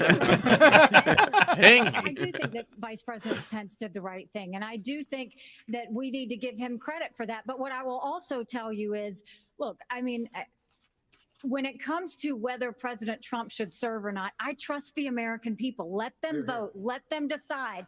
But what they will tell you is that it is time for a new generational conservative leader. We have to look at the fact that 3/4 of Americans don't want a rematch between Trump and Biden. And we have to face the fact that Trump is the most disliked politician in America. We can't win a general election that way. Governor Bergen? Hopefully she's not wrong. It's Governor Bergen opportunity. Happy to answer the question. Mike Pence did the right thing on January 6th. But I would say you started off the top of this hour saying we're going to talk about China, Ukraine, education. We are. China is the number one threat to our country. And every minute that these 8 candidates spend talking about the past Bingo. instead about the future is time that is just, you know who loves it? Biden loves it, but China loves it when we're talking about the past. China! We were going to Yeah. spend a few questions on it, let people say what they wanted to say. And now, indeed, we are moving on to the subject. The U.S. has committed nearly 77. Can I speak on this issue? I was You kind of did involved. it. You answered on You this. did You did say answer. something. I thought we thought you were done, but you please. Well, Mike, why don't you say this? Join me in making a commitment Hold that on. on Oh my day God. one Oh my you will God. pardon Donald Trump. I'm the only candidate on the stage. This guy's really fucking bingo. annoying. Just say it. The perfect troll. The perfect Move troll. our nation forward I don't know and why turn the you page assume that forward. That's Donald exactly Trump right. will be convicted of these crimes. You should be able to make a commitment. The same justice system that was this That's corrupt. the difference between you and me. Yeah, I'm not a professional politician. That's the difference. Who can answer a question? I've actually given pardons when I was governor of the state of Indiana. It usually follows a finding of guilt and contrition by the individual that's been convicted. So, look, if I'm president of the United States, we'll give fair consideration to any pardon request. But if I may, Vivek needs, oh my God. you know, it's not about looking back at January 2021. It's about January 20th, 2017. DeSantis. I I put was my going to left say hand on Ronald 2024. Reagan's Bible. I raised my right hand. And I took an oath to support and defend the Constitution of the United States and it ended with a prayer, so help me God. It was a promise that I made to the American people. Oh my God. Did but everyone I just go, also made it to my Heavenly Father. Oh God. Every day for 4 years, I sought to keep that oath. You're kidding me right now. And everyone on this stage needs to make it clear whether or not they'll do the same if they earn this job and the confidence of the American people. Now, look, I've made it clear. I had hoped So that the dramatic. issues surrounding the 2020 election and the controversies around January 6th had not come to this, had not come to criminal proceedings. I would rather they had been resolved by the American people and the American people alone. But no one's above the law, and President Trump is entitled to the presumption of innocence that every American is entitled to, and we will make sure and extend that to him. But the American people deserve to know that the president asked me in his request that I reject or return votes unilaterally, power that no vice president in American history had ever exercised or taken. He asked me to put him over the Constitution. And I Not chose even the dropping Constitution, personal. and I always will. I had no Vice right to President Pence. overturn the election, and Kamala Harris will have no right to overturn the election when we beat them in 2024. Thank you, Vice President Pence. That didn't hit hard like he thought it would. No, you did didn't. not. To other issues. Yeah. Mm. The U.S. has committed nearly $77 billion in aid to the Ukraine war. The administration is now asking Congress for $24 billion more. Regardless of that, the specifics of that plan, is there anyone on stage who would not support the increase of more funding to Ukraine? I would not support it. Europe needs to step up. I mean, I would have Europe step up and do their job. Mr. Ramaswamy, but you're saying you would not too, Governor DeSantis? I will have Europe pull their weight. Right now, they're not doing you that. would not support and I think more we need funding? to do. No to me. And I think our support What is should he be doing? contingent on them doing it. And I would have support in China to be able to take China. Oh, He's such fair a weather. troll. Do what we need to do with He's such a China. troll. Mr. Fair Armstrong, weather, You okay. would not support an increase of funding to Ukraine. I would not. And I think that this is disastrous. That we are Is protecting this an against an anti-Ukraine invasion across sentiment? somebody else's border when we should use I those checked it same off. military resources to prevent across the invasion of our own southern border here in the United States of America. It's the Mexicans, that tells you. Further into China's hands. The Russia-China alliance is the single greatest threat we face. And I find it offensive that we have professional politicians on the stage that will make a pilgrimage to Kyiv, to their Pope, Zelensky, without doing the same thing for people in Maui or the south side of Chicago or Kensington. I think that we have to put the interests Because of Americans look like how first. you look and you Secure just thought our it own was border anti-Ukraine. instead of somebody else's. And the reality is, this is also how we project strength by making America strong at home. All right, we heard the Being names. a Governor brown Dixon person. first. All right, look, I did go to Ukraine, and I went to Ukraine because I wanted to see for myself what Vladimir Putin's army was doing to the free Ukrainian people. And let me tell you, I want you all to look around this arena tonight and imagine that every one of these seats was filled. And if every one of them was filled, there would still be 2,500 more children outside to make over 20,000 who have been abducted, stolen, ripped from their mothers and fathers, and brought back to Russia to be programmed to fight their own families. They have gouged out people's eyes, cut off their ears, and shot people in the back of the head, men, and then gone into those homes and raped the daughters and the wives who were left as widows and orphans. This is the Vladimir Putin.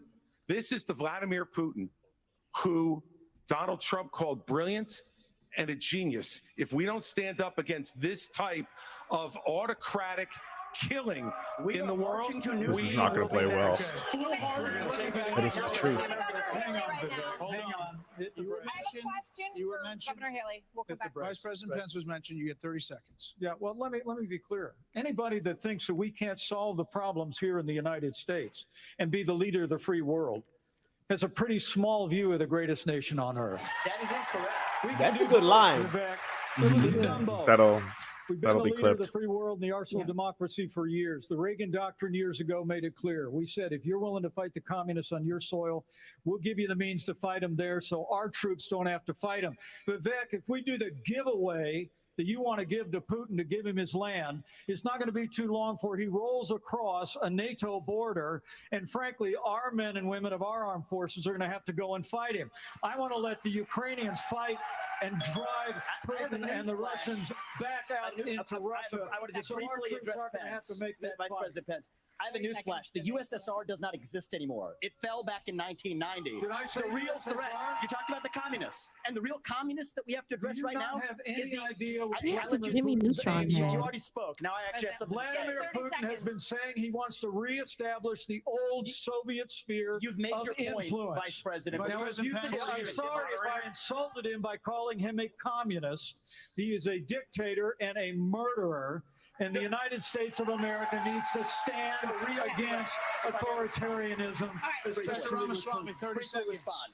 The real threat we face today is communist China, and we are driving Russia further into China's arms. The Russia-China Do any of them know what a military communist alliance is? the single greatest threat No. we face. Nobody in either political party is talking about it, and I am the only non-neocon on this stage who will keep us out of war. Mr. Vice President, we can't hear. Mr. Vice President, is to give Russia Mr. Vice everything President. they've got. Mr. Vice President. Give them a promise that Ukraine will never be in NATO, and then somehow Mr. Vice President. China Calm will down. not think about taking Taiwan. We achieve peace through strength. Mr. Vice And President. America needs to stand for freedom. Okay, here we go. I think we need to establish some ground rules When here, we folks. hear this bell, Yes. that means your time's done. You're done. So, Mr. Vice President, we You're appreciate establishing you that addressing now, us here. 3/4 into 30 the seconds debate. is 30 seconds. You already Mr. disrespected Ramaswamy, it a you long time mentioned you ago. get 30 seconds. So the reality is that today, Ukraine is not a priority for the United States of America. And I think that the same people who took us into the Iraq War, the same people who took us into the Vietnam War, you cannot start another no-win war. And I do not want to get to the point where we're sending our military resources abroad when we could be better using them here at home to protect our own borders, protect the homeland. All right. That will be my top priority in foreign We policy. gave you Protect more this than the 30 homeland. seconds in the rebut. So I do want to get to some other people because everybody, we respect everybody's time here. So Governor Haley, you did not raise your hand, meaning that you would support more funding for the Ukraine war. You have said of Governor DeSantis that you didn't appreciate it when he initially called it a territorial dispute. Why? First of all, the American president needs to have moral clarity. They need to know the difference between right and wrong. They need to know the difference between good and evil. Right. When you look at the situation with Russia and Ukraine, here you have a pro-American country that was invaded by a thug. So when you want to talk about what has been given to Ukraine, less than 3.5% of our defense budget has been given to Ukraine. If you look at the percentages per GDP, 11 of the European countries have given more than the US. But what's really important is go back to when China and Russia held hands, shook hands before the Olympics, and named themselves unlimited partners. A win for Russia is a win for China. We have to know that. Ukraine is the first line of defense for us. And the problem that Vivek doesn't understand is he wants to hand Ukraine to Russia. He wants to let China eat Taiwan. He wants to go and stop funding Israel. You don't do that to friends. What you do instead is you have the backs of your friends. Ukraine is the front line of defense. Putin has said, once Russia takes Ukraine, Poland and the Baltics are next. That's a world war. We're trying to prevent war. Look at what Putin did today. He killed Prigozhin. When I was at the UN, the Russian ambassador suddenly died. This guy is a murderer, and you are choosing a murderer over a pro-American country. First of all, Mr. Ramaswamy, you have 30 seconds. Mr. DeSantis, Nikki, I wish you well in your future career on the boards of Lockheed and Raytheon. I'm not on the boards of Lockheed and Raytheon. And Boeing came off of it, but you've been pushing this lie. You've been pushing this lie all week, You want to Nikki. go and defund Israel? You want to Okay, let me address that. I'm glad you brought that up. Come on, Nikki. I'm going to address each of those right now. This is the false lies of a professional politician. There you have it. Your watch, so the you reality make is, America less safe. You have no foreign policy experience, and it shows. and you know what? It shows. shows.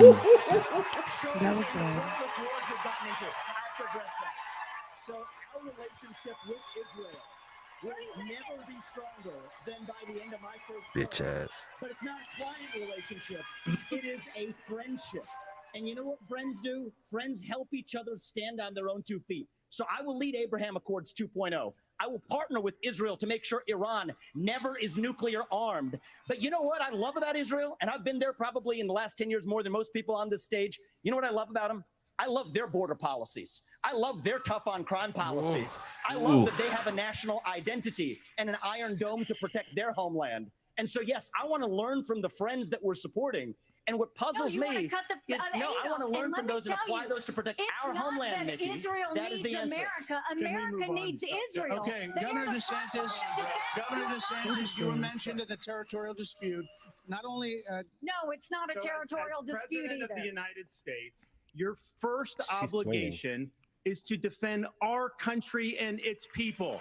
And that means you're sending all this money, but you're not doing what we need to do to secure our own border. We have tens of thousands of people who are being killed because we're not handling both. And so I am going to declare it a national emergency. I'm not going to send troops to Ukraine, but I am going to send them to our southern border. When these drug pushers are bringing Stop the fentanyl Mexicans. Stone Cold across the dead. border, that's going to be the last thing they do. We're going to use force, and we're going to leave them stone Cold cold dead. we're actually going to Wow, move right on there. to China. We're going to talk about China. Okay. Governor Burgum, China has the biggest navy in the world, the biggest army in the world. Now they have warships off the coast of Alaska. They are threatening Taiwan. In coming years, China will have 1,500 nuclear warheads, it's believed. The U.S. just arrested 2 sailors accused of spying for China within our military. So the question is, how would you deter China as War a with China president? would be the stupidest fucking thing in the world. Well, this is the #1 issue we're facing. And of course, we haven't been talking about it. And we act like that letting Russia win in the Ukraine is like a gimme as opposed to a gift to China. Russia has become China's gas station. But how would we do it? The Biden administration is a complete fail. China imports 10 million barrels of oil a day, more than any other country in the world. They do not even have all the food they need to feed everybody in that country. So they don't have energy security or food security. But the Biden administration sends Blinken, Yellen over there. They're over there. They don't even bring up energy because they're too busy trying to kill the U.S. energy here. He's And what we malfunctioning. need to do is not meetings, not press releases, because something that would send a lot more than a press release is actually Harpoon missiles. We need anti-ship missiles on Taiwan. The way that you have a war never start, which is the goal, the way you have peace through strength is that you actually have strength. You actually have deterrence. And what we have in what we've got going on in Ukraine is an example of when deterrence fail. What is an example there of Biden's disastrous withdrawal from Afghanistan, the fact that he greenlighted Putin moving into Ukraine, and then now they see weakness, and when they see weakness, they make a move. And we have to be strong, and we have to be strong both in Ukraine, and we can solve the southern border. Absolutely, we can do that, because guess what? There's only 19,855 authorized people for the Border Patrol, but they're not all staff because the Biden administration doesn't enforce law enforcement. But Biden administration wanted to put 87,000 people in the IRS as opposed to giving the money and the support we need to our own Border Patrol. Okay. Who is this guy? I don't know. George Santos, maybe. Let's fire the 87,000 IRS agents and hire or double the number of Border Patrol agents. I just left Yuma, Arizona. Everyone about loves 2 the weeks border. ago. The most pressing need of the American people from a national security standpoint is our southern border. It has led to the death of 70,000 Americans because of fentanyl. Plus 6 million illegal crossings since President Biden has taken office, and 200 No one blaming people Purdue Pharma for on that. Our national security watch list have been caught at our border. How many have not been caught at our southern border? If we just spend $10 billion, we could finish the wall. For $5 billion more, we could have the military-grade technology to surveil our southern border to stop the flow of fentanyl and save 70,000 Americans a year. That should be the priority of this government. And as the next president of the United States, I will make that border wall complete. There are many more questions on China. I do want to ask I want to say I couldn't agree more. It's not just the 70,000 from fentanyl. We've lost 200,000 people to overdoses since Biden took office. That's 300 people a day. We're taking mass casualties, and that's a statistic, but these are sons and daughters, nieces and nephews that we're losing.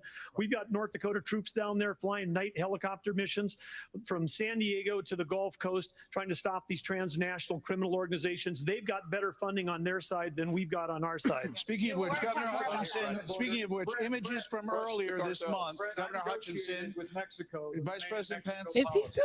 images from earlier this month. Vice President Pence, it really doesn't help. I'm asking a question. Earlier this month, images showed suspected cartel members crossing into Texas with rifles.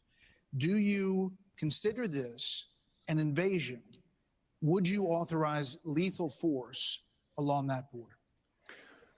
There would be lethal force used by the Border Patrol, law enforcement as needed to protect the border. Absolutely. When you look at the military has to be used for intelligence gathering purposes. This is not unusual. Whenever I was in the Bush administration, we went down there and met with President Vicente Fox of Mexico and asked his help in going after the cartels. And he looked at me and said, they're a problem to us as well. And so we joined together and we took down the Ariana Felix brothers leading the Tijuana cartel. And that made a difference. Ramon was shot and killed and Ben Amin was captured. Cooperation makes a difference. We cannot be successful going against the cartel unless we bring in Mexico as a partner. We have to use economic pressure to accomplish that. President Obrador has not been helpful, and we have to use economic pressure that this administration is not using. The rule of law has to matter on both sides of it. Okay. This is critical. I've done it. We know what needs to be done. The military has to be limited in its use. When after 9/11, we had the global war on terror, and guess what? We protected the border at the same time. You can do both. Okay, let's go to Governor His DeSantis. eyes look like they're about to bleed blood. So, as president, Yeah. would you support sending U.S. Special Forces over the Stone border Cold Dead. into Mexico to take out fentanyl labs, to take out drug cartel operations? Would Do you support that kind invading of Mexico? American That's the military question. use? Yes, and I will do it on day one. Here's the thing. Day one, invade Mexico. The cartels Amazing. are killing tens of And start a thousands war there. of our fellow citizens. Yeah. You want to talk about a country in decline? You have the cartels controlling a lot of part of your southern border. We have to reestablish the rule of law, and we have to defend our people. The President of the United States has got to use all available powers as Commander-in-Chief to protect our country and to protect the people. So when they're coming across, yes, we're going to use lethal force. Yes, we reserve the right to operate. How many more tens of thousands are we going to let to die? I am sick. I've met angel moms throughout this country. I met a lady in Texas named Tracy, and her son took Is she an abortion one survivor? Percocet. No, that's Penny. It was laced with fentanyl. Oh, sorry, Penny. Poor Penny. Penny. That is happening all across this country because of the poison that they are bringing in. So as president, would I use force? Would I treat them as foreign terrorist organizations? You're darn right I would.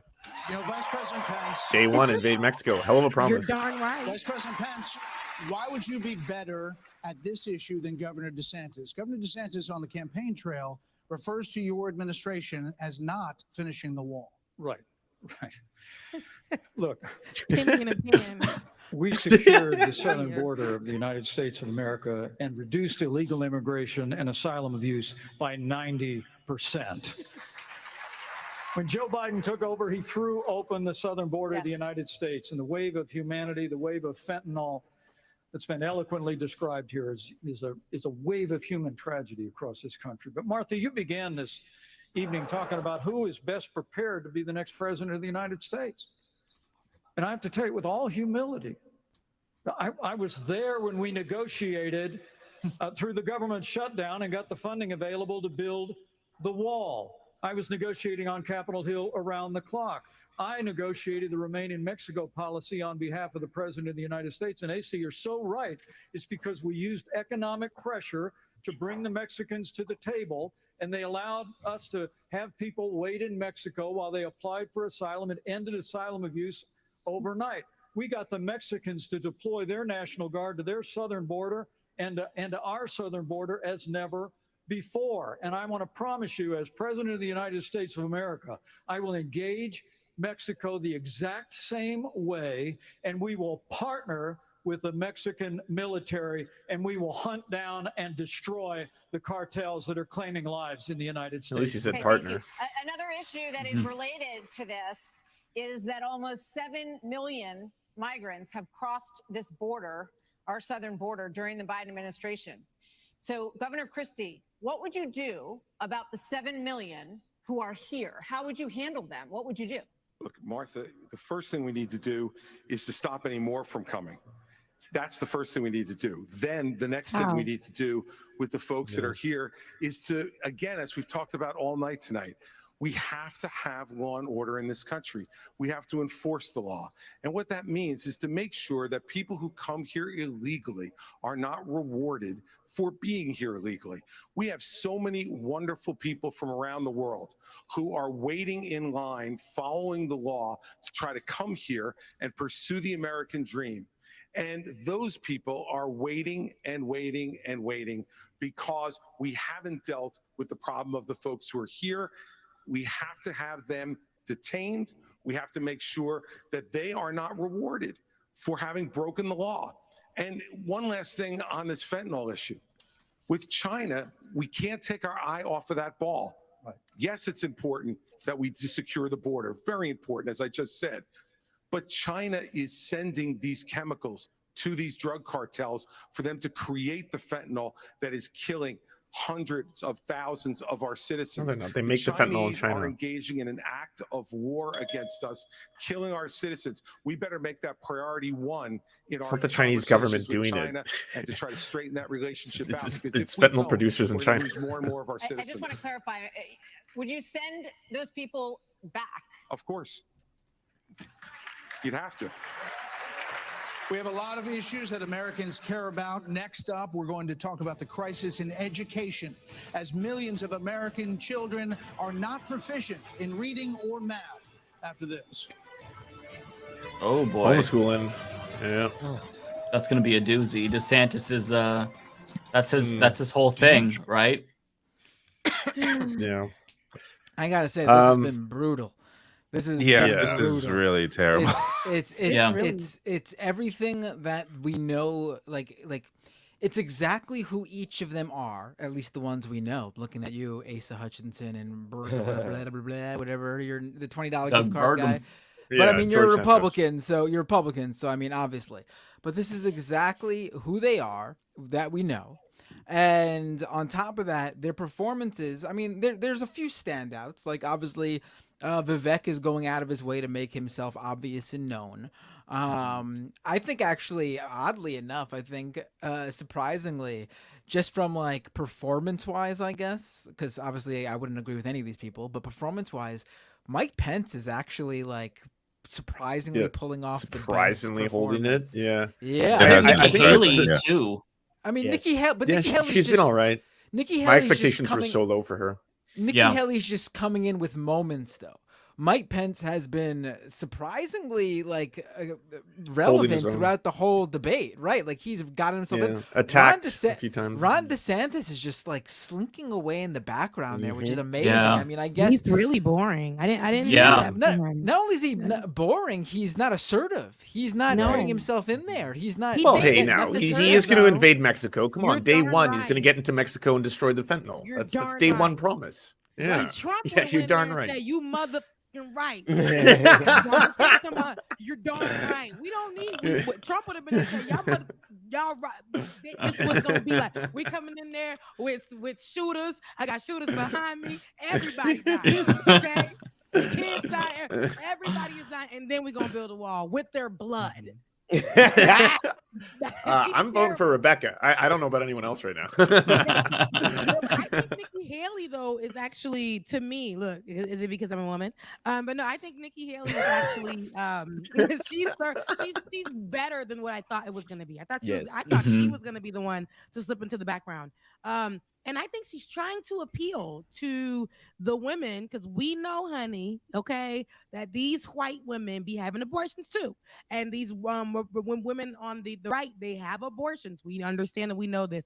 They may have access to it quicker than other people, you know, so they can keep it quiet. But they be having abortions, okay? And these side chicks for these congressmen and them, they be having abortions. These state senators, they be having abortions, okay? So so I think that she's speaking to the women, and I think the modern, so the 2023 Republican woman is listening to that. They have, I think I think that is going to be something really important. It's not going to just be barefoot and pregnant, having kids in the back of the truck, you know, because we've heard those testimonies from the right, from women on the right. But this is going to be more so of the stronger women taking charge of their own bodies, but also still representing it. She said it, but she said it in a way where y'all shouldn't have this conversation about us. We should have this conversation. And you know that's what they love to hear. They love to be identified as women and they like to be, you know, spoken to. I think that's going to appeal to the women on the right. Is that going to do anything for her? I don't think so. This is America. It's going to be it's not going to be her. But I think this will help push her. So. I got a different audio booster, so let's see if this works. I'm not sure if it does. Whoa, your audio's boosted. You got your mic was like, woo. Yeah, I was like, I think it boosted your mic. Governor DeSantis, you would eliminate, you said, the Department of Education. But as president, would you still have a responsibility to fix is he doing that crisis as we see it? Absolutely. The decline in education is one of the major reasons why our country is in decline. We need education in this country, not indoctrination in this country. And in Florida, that's ironic. Florida, we stood up for what was right. First, we had schools open during COVID, and a lot of the problems that we've seen are because these lockdown states lock their kids out of school for a year and a half. That was wrong. We stood up. I took a lot of fire for that. I was pilloried by the media, but I stood for our kids. And as president, I'll stand for you and your kids as well. But we have to make sure, unless they're gay what or our trans, schools are doing is focusing on solid academics. In Florida, we eliminated critical race theory from our K through 12 schools. We eliminated it was never a part of K through 12 ideology from our K through 12 schools, and we have elevated the importance of American civics and teaching our kids about the Constitution and the Bill of Rights. As president, I'm going to lead an effort to increase civic understanding and knowledge of our Constitution. We cannot be graduating students that don't have any foundation in what it means to be an American. Mr. Ramaswamy, hold on, Senator Scott. You've said that the Department of Education, the FBI, the ATF, the Nuclear Regulatory Commission, the IRS, the Department of Commerce, many of these should not exist. That's correct. So to the education question, how would you deal with the crisis? Yes. So look, we have a crisis of achievement. Let's shut down the head of the snake, the Department of Education. Take that $80 billion, put it in the hands of parents across this country. This is the civil rights issue of our time. Allow any parent to choose where they send their kids to school. End the teachers' unions at the local level. It's going to be what, like $14 a parent? And then revive our national identity where every high school senior should have to pass the same civics test that, frankly, every immigrant, including my mother, had to pass in order to become a citizen of this country. And the fact of the matter is, everyone in that crowd would fail. They're cheering for something they fail. I didn't grow up in money, but you know the word privilege gets used a lot. Well, you know what? I did have the ultimate privilege of two parents in the house with a focus on educational achievement. And I want every kid to enjoy that. So part of the problem is we also have a federal government that pays single women more not to have a man in the house than to have a man in the house, contributing to an epidemic of fatherlessness. And I think that goes hand in glove with the education crisis as well, because we have to remember education starts with the family, and the nuclear family is the greatest form of governance known to mankind. too much time. Governor Haley has said that biological boys playing in girls' sports Here we is go. a women's issue of our time. Yep. You said that even though you signed a ban on this in North Dakota, that there hadn't been one instance where it was actually needed. Are you saying that you think that too much is made of this issue? No, I'm saying in North Dakota, we made a priority of protecting women's sports, and we've done that in our state. But I would absolutely do that. But I do think when we start talking about education and we think that we're going to have a federal government one size fits all, we're just completely losing track of the fact that education differs by states. Some school districts are doing a fantastic job, some less so. But the idea that every school district, state, and every teacher is somehow indoctrinating people is just false. You know, when I was building a company from scratch, you know, with small town kids, and we went, you know, grew up in a town of 300, but we built a global company in 132 countries with over 100,000 customers. We listened to those customers. We spent time with them. We talked to them. We did that. And as governor, well, education is one of the biggest part of a state budget. So as a governor, I shadow a student. The night before I find out the student finds out, I'm going to go to every class with them. I don't sit and lecture school districts how to do it. I go and see the experience. And there's a lot of things that have to change. But what needs to change in education is it's innovation. We're doing it the same way we did it 50 years ago with innovation, not regulation. I would get rid of the Department of Education. I would give block grants to schools, but I'd give them on merit based on who's doing the most innovative. I just got done holding the 7th annual Governor's Conference on Innovation Education. You should see what the people are doing when you cut loose the red tape, get the burden off their back.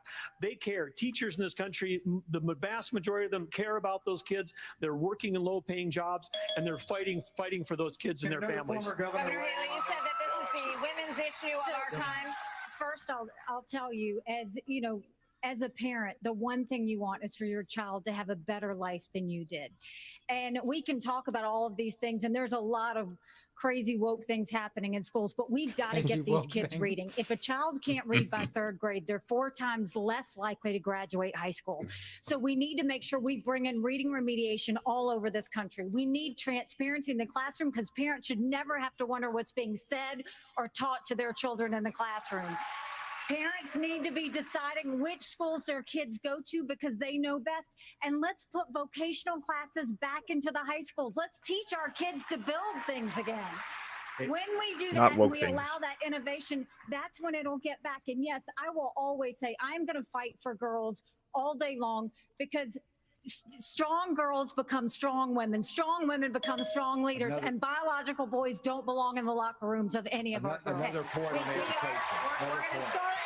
the lightning round, and the first question is going to go to you, Vice President. So this is a lightning round of questions, 30-second answers, please. President Biden will be 82 years old on Inauguration Day. Nearly 70% of Americans say that he is too old to serve. Should presidents have to pass a mental and physical test in order to serve, Vice President Pence? Brutal. Well, it might be a good idea to have everybody in Washington, D.C. pass a mental and but, yeah, Bender, you're not wrong. He's somehow doing really well. The American people can make those judgments. But let me say, I'm running for president of the United States because we don't need a president who's too old, and we don't need a president who's too young. We need a president who's been there. We need a president who knows how Congress works, right. how The porridge White House president. works, how the states work, how this education issue, Martha. I was fighting against No Child Left Behind when Republicans were doubling the Department of Education. I'll also shut down the federal Department of Education. And when I was governor, we doubled the size of the largest school choice program in America, and we'll give school choice to every family in America when I'm in the White House. This is a lightning round, Mr. Ramaswamy. I think you were mentioned there. You're 38. You're the youngest on the stage. You've said, and you just said, you want a civics test or public service for those under 25 to be able to vote. So the question is, do you want a mental acuity test for presidents over 75? I believe in the people of this country to tell the difference between somebody who's an automaton and somebody who's actually a thinking agent in the White House, which we don't have in there today. And I will tell you, I want to address Vice President Pence's comment. I think we do need somebody of a different generation to lead this nation forward. Look at the way I've run this campaign. going to the south side of Chicago, to Kensington, in the middle of Philadelphia, where traditional Republican candidates don't go. We have an opportunity to build a multi-ethnic working class majority to deliver a landslide. And I think I'm the only candidate in this race, young or old, black or white, to bring all of those voters along to deliver a Reagan 1980 revolution. We're going to do it in 2024. Same question to you, Governor. In a presidential election until I will answer that. I will answer that. 30 seconds.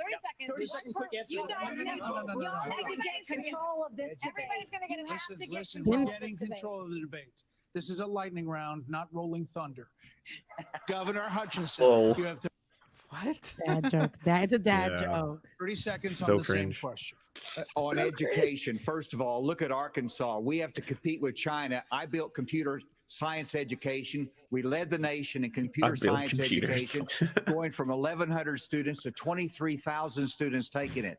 This is how you compete with 47th China. in education. As President of the United States, I will make sure we go from 51% of our schools offering computer science to every school in rural areas and urban areas offering computer science for the benefit of our kids, and we can compete with China in terms of technology. Thank you, sir. The 1990 solution in computer science.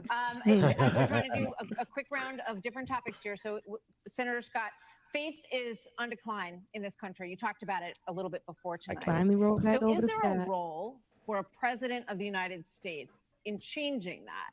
What would you do to change that? Well, our nation was founded upon the Judeo-Christian values that has made this the greatest softball nation on question. God's green earth. I'm a big believer in Ephesians 3:20 that God is able to do exceedingly abundantly above all that we ask or imagine. You don't go by Our that. responsibility should be to model the behavior we want others to follow.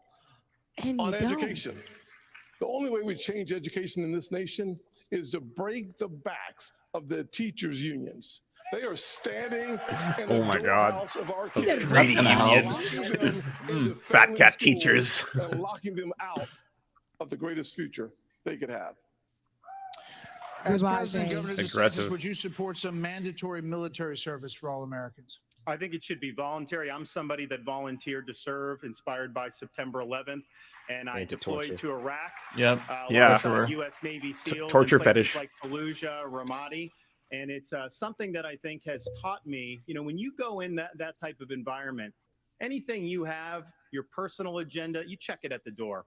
You go there, and it's about focusing on the mission above all else. And guys come together and they get it done. And that's how I would view being the president of the United States. It's not about me. It's not about all these other side issues. My sole focus will be on your future and reversing this country's decline. Okay, now for something a little out of this world, and this is for you, Governor Christie. Do you the believe fun that round. the recent spike in UFO encounters? Oh my God. Oh God. Nice. UFO Nice. question Get to the issues that matter. But okay, we've been hearing a lot of testimony in Congress, and people are taking this a lot more seriously. And we're hearing that, you know, there are things going on that people aren't aware of. So, if you were president, Governor Christie, would you level with the American people about what the government knows about these possible Look, Martha, encounters?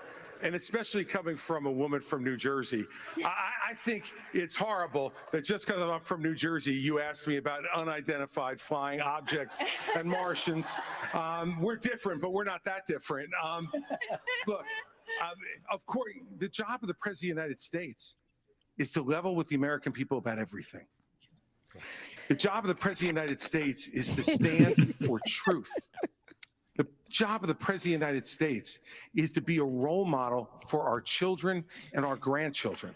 And so whether it was UFOs or this problem of education, and Tim's right, by the way, and I started this in 2010 by going right after the teachers unions in New Jersey and drove them down to an all-time low UFOs, y'all. popularity rating because they were putting themselves before our kids.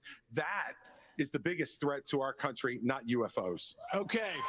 Well, coming up, we've got closing arguments. Plus, right after the debate, Hannity is live from the spin room right here in the good. Fiserv Forum with reaction from all the candidates as soon as they step on the Look stage. at We'll be back. a picture of Hannity.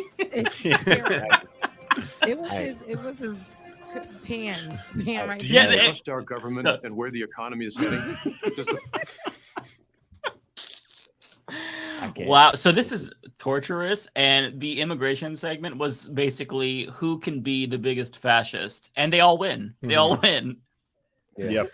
Yeah, no They question. all It's really interesting that Ramaswamy is basically tapping into so many like online talking points. Like a lot of what I see, if you watch like the alt-right or like the neo-reactionaries or like even online pundits, he's saying the same things. Like he's the only one on stage repeating their talking points. Yes. That's like I don't know if that's going to play really well, but that's a sign of things to come. He started strong and then he ended because he's doing exactly what you're saying, Lance. I think that people are starting to pick up on that. You started strong with that and it seemed like okay. And he being Vivek, he started super strong and it was like, okay, something nice. And as we start to watch, it was immediate. It was an immediate decline. After the commercial break, he had nothing. And it was more so he was utilizing talking points that he has online. And it was giving theatrics. What we saw Tim Scott try to reach in his pocket and go right into the ancestry and pull out MLK's voice for that last second. That's what I'm seeing with Vivek. That's what that was. He's giving me right now a lot of theatrics, and I think that's going to be the something that it's hurting him now. And I think if he continues on like that, it's going to be something that actually hurts him. And then for him to say, young or old, black or white, you ain't near one of them. I know they have to like gravitate towards being white, and it's not working out because a lot of people who he is trying to reach out to and appeal to think that, and I'm not just saying this to say this, they look at him and the ignorance in them because a lot of the people that we know that are in that audience, I can just say that are super ignorant. They're listening to these talking points that aren't true, but they look at him and think that he's the cause of 9/11. Oh, you know what? I also think that he is playing around with he tries to. Vivek is not going to go very far because he has a problem of religion, and while I don't have any problem with his religion, that audience is not going to support him because he is not an evangelical. He's not a Christian at all, and so that's like laying in wait for him, which is kind of funny in regards to like how he came out so brash and so confident and so bold to the point of arrogance. And I think he overplayed his confidence. I think part of the reason he lost some of the audience is because he just kept interrupting everybody. And then Nikki Haley got on his ass and he stopped interrupting people because she cut him off. So I think she had they really had their way with him. But overall, I'm just sitting here completely and totally, I guess, flabbergasted at just how completely backwards and ignorant the most powerful people in this country really are, and we have to sit here and endure and survive it. So I don't. This is a loss for America, for humanity. Yeah, absolutely. Yeah, what's really been proposed as far as policies? I've heard Ron DeSantis say day one he's going to take out fentanyl operations in Mexico with like what sounded like an invasion. That's one. Abolish the Department of Education. That's like the other proposed measure. I thought that was Yeah.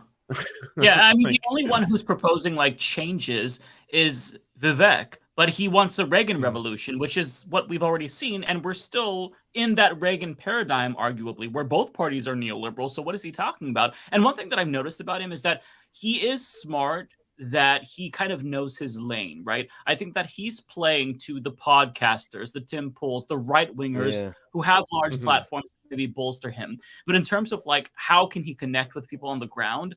I don't see it. Like he's kind of like either the Pete Buttigieg of this race or like the Andrew Yang, where you could cultivate a really large online following, but I don't think that that's going to translate into actual votes. Because I mean, and again, all of this might be moot because Trump is leading, as he said, by like 50, 40 points. Yeah, that's what I was going to say. I feel like all of this just seems like, does any of this matter? Actually, the biggest question for me is, will any of this matter? Will like D-listers what we're watching right now? Is this going to hurt Trump at all? This is vice president auditions. That's what we're seeing. Yeah. I can see there being changes in like second, third, fourth place, but is Trump going to lose support? That like I don't know. Trump literally had his Not own. after tonight. No. This is crazy. He knew that it wasn't going to do anything for him, so he went and had his own star moment as usual. Trump might go up in the polls after this crap show that we're watching tonight. It's ridiculous. Honestly, yeah, I agree. It looks pretty Nice there. Nobody can 20 years ago, outpopulate Trump 70% of American on adults the right said they were extremely proud to be an American. That number has now plummeted to just 39%. That lower third is crazy. In his pitch to get to the Oval Office, President Very Reagan base. called America the shining city on a hill, a beacon of hope and optimism. So in your closing statement tonight, please tell American here we go. voters why you are the person who can inspire this nation to a better day. These are 45 seconds, and we begin with Governor Burgum. Who? I understand why America's hurting. Biden's inflation is choking us. I grew up in a small town. My dad died when I was freshman in high school. My mom, widow of three, went back to work. in 1700. Every job I had growing up It doesn't give was one where I took a shower at the end of the sentimental. day, not at the beginning of the day. Hey, my dad's dead, guys. Our cities are less safe because of the fentanyl pouring into this country. Our economy is being crushed by Biden's energy policies, which are raising the cost of every product you buy, not just the gasoline at the pump. One thing that I'll do as president, I'll secure the border. I'll get this economy sprinting, not crawling like it is right now. And I would say that other thing is for sure, when I'm on a horseback in the Badlands of North Dakota, it looks like the horizon is just limitless. And when you can almost see beyond that horizon, you They can see said, that "Hang it this up, great sir." country, our future is Yeah. unlimited. But we've got to focus on innovation, not Back to not regulation. knowing who you They are. said- he Cut the said, red tape. "Battlefield, We got to North drive Dakota." ourselves forward. The way we win the Cold War with China is by growing our economy and through innovation. And as president, I will bring out the best of America. I will improve every American life. Well, we hope you're back on your horse soon, Governor. You see? He looks like a great horned owl. Our nation is in trouble. I don't even know what It that is in looks like, trouble but because of good failed guy, Google leadership. it. And the solution is not Yeah, 4 dude, more it's worth years it. of Joseph Biden. The solution is not 4 more years of Donald Trump. The solution is new leadership that can bring bold ideas to America and to bring out the best of America. A president's number one responsibility. His is solution to bring out education the was best computers. It's of like, our people. I'm going to That's put what computers in Ronald the Reagan classroom. did. And he did it with optimism and hope for our country, with consistent conservatism. That's exactly what I bring. As president, I'll bring out the best of America in terms of individual responsibility, building our economy, in terms of securing our border, enforcing the rule of law. I'll bring out the best of America in terms of our national character, our faith, and our hope for the future. Join in this fight, ASA2024.com. Thank you. Senator Scott. Thank you. I was a disillusioned young man growing up in a single-parent household, mired in poverty. I wondered if the American dream was real for a kid like me. I can stand before you today and say the dream is alive, it is well, and it is healthy. I had the good fortune of a mom who worked 16-hour days, making sure we had food on our tables. She taught me that if you're able-bodied in America, you work. If you take out a loan, you pay it back. If you commit a violent crime, you go to jail. And if God made you a man, you play sports against men. What? What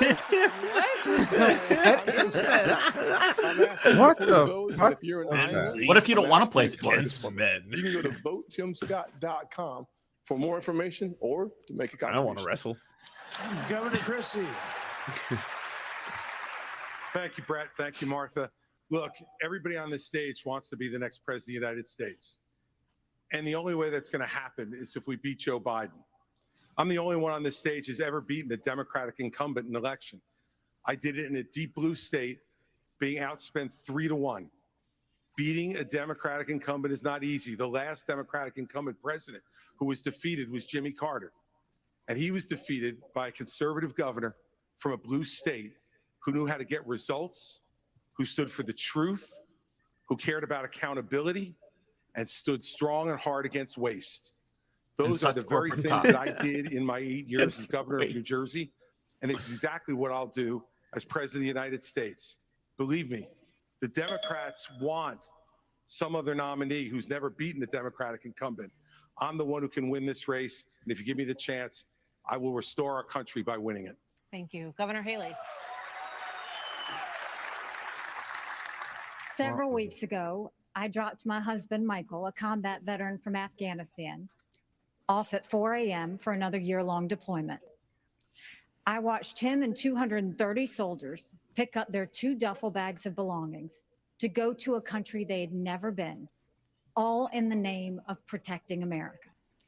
If they are willing to protect us from there, we should be willing to fight for America here. I will beat Joe Biden, and he knows that. I will strengthen our economy, and we'll bring this inflation flexing down. about an We will invasion? put transparency in the classroom. How old is We will she? secure our borders. We will Yeah, have why the is he still backs of our serving? law enforcement. Yeah, look, and I we need will to make know, sure she we got a have young man? strong national security. And once again, we will make sure we have an America that is strong and Yeah, proud. she dropped him We off. have a country to save. Yeah, dropped him off. Go to NikkiHaley.com. Have a good day at Let's school, get it. honey. Vice President Pence. Thank you, Brad and Martha, for this evening. It's an honor to be here. Joe Biden has weakened America at home and abroad. The disastrous withdrawal from Afghanistan, their war on energy, runaway spending that launched the worst inflation in 40 years, a crisis at our southern border, an assault on our values and liberties, and the American people have had enough. But I know we can bring it back. But different times call for different leadership. The Republican Party owes the American people a choice. Proven leadership at the national level that knows how to move a conservative agenda forward. We proved in the Trump-Pence years you can turn this country around faster than you can imagine. And I have faith we will again. Because I have faith in the American people, the good, decent, hardworking, faith-filled, idealistic people of this country. And I have faith that God is not done He doesn't with care about America that yet. battle.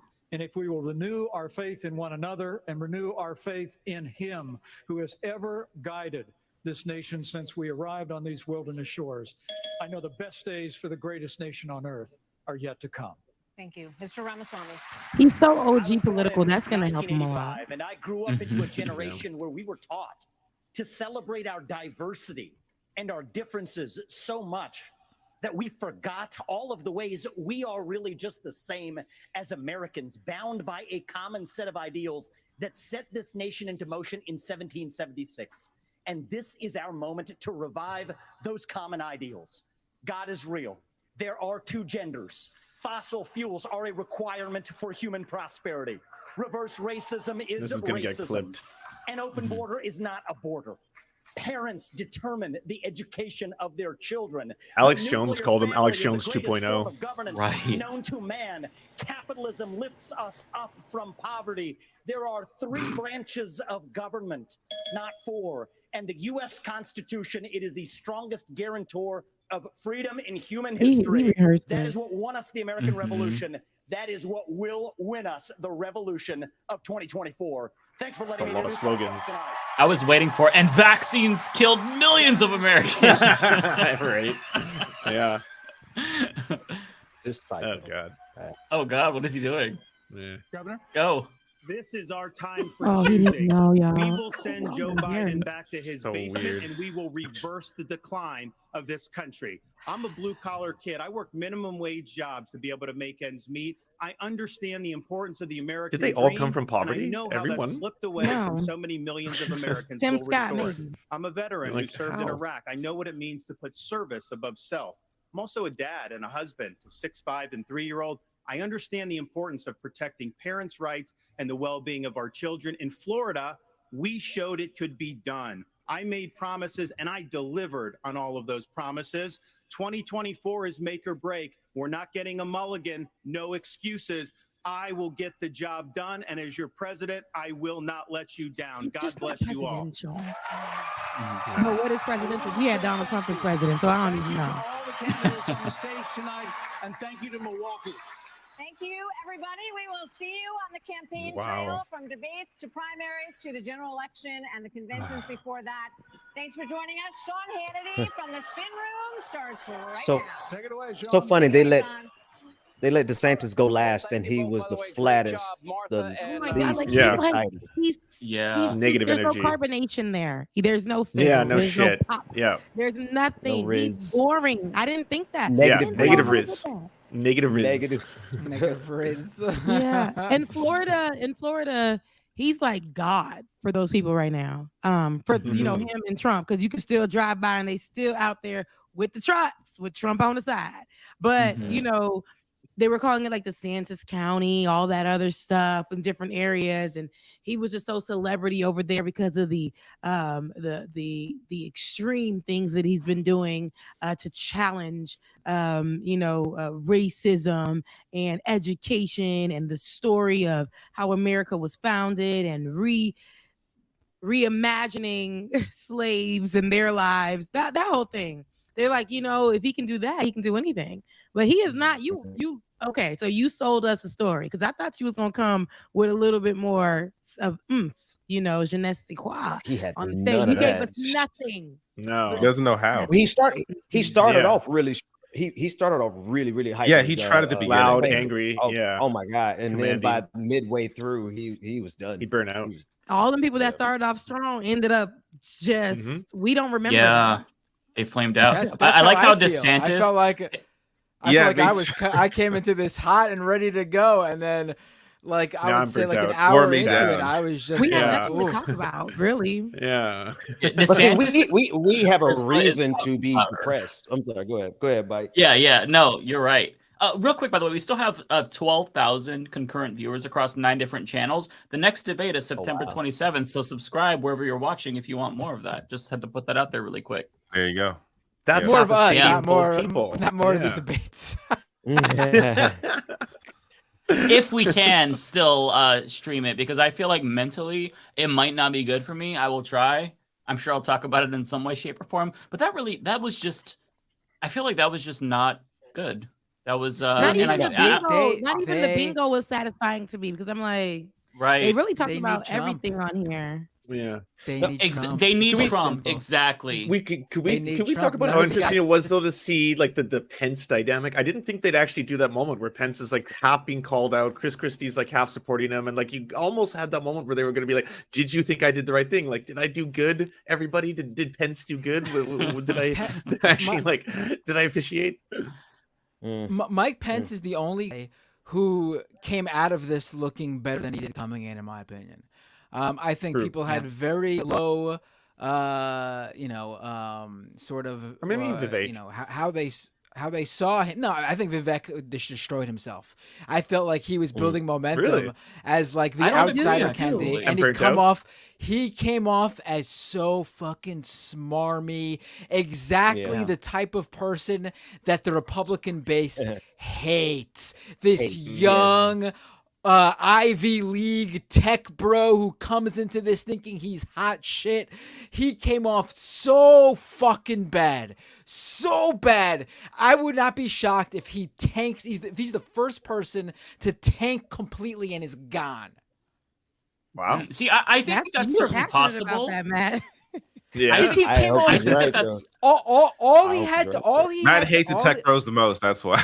all he had to Yeah, do- that's true. Actually, that's his jam. all he had to do was not sound like an annoying, a conceited. He's always sounded that way though. Like this isn't. but you know like, what? Most debate for me people- was just like, yes, this is more of the guy. He I've sounds seen like already. Reddit. Like, He's Reddit Mo- personified. That's But what he most is. people are just used to him in those sound bites that he's been able to spread by going on like Fox News and whatever TV show, and they give him like the 5 to 10 CNN. minutes. I mean, I think people caught another glimpse of him on CNN this past week because if you were looking, I think he started to tank in a little bit among people after that CNN interview. Most of the Republican base probably does not question whether the FBI or the CIA or whatever had some sort of role in 9/11 and they weren't on the planes because they knew it was going to happen or some shit. I mean, he's out there on CNN talking about that. I mean, it's just And denying it. he is so online. Like this is the exact problem Yeah. Ron DeSantis had, but Ron DeSantis is not an online guy who had online people in his campaign trying to make his campaign that. So he wasn't in full throttle. Vivek actually is the online guy. He's the Right. guy who thinks the Republican base is Alex Jones, and he went out there and said that the American people want a revolution. I mean, listen, I love Bernie Sanders, and he was very explicit about it being a political revolution, but people were not taking both words together when he was running, and I do think for mainstream America, they do not want a revolution. I mean, it sucks. Yeah. I mean, I guess for young people who want like a complete like change in it, but most people don't want like, they don't associate the word revolution with something cool like we do. You know what I mean? Especially when like, a fascist says it, right? Like if you're espousing these fascist talking points right. and you say revolution, that just hits differently. I'm sorry. Right. This guy came off just like no, I said like a smarmy, conceited, like know-it-all tech bro. Yeah. There's a caveat to that though, Matt. I think that you're probably right. I think that this was make or break. I don't know that he did as poorly among the base as you say, and this is because I think that He'll do great on the internet. Yeah, I think that's part of it. And also, I think that Republicans, especially the ones who are hyper online, they like this intellectual sounding conservative. Like he gives me Ben Shapiro vibes in a way.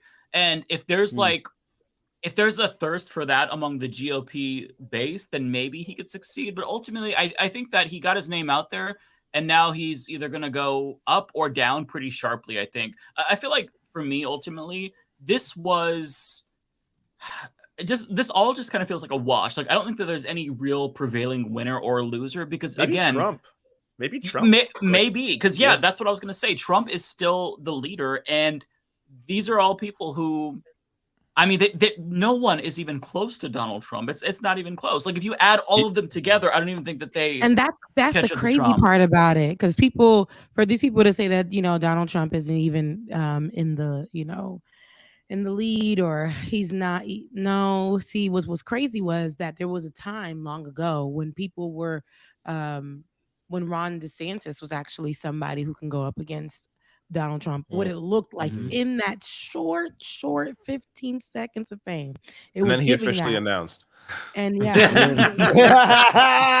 that's right. It was all downhill from there.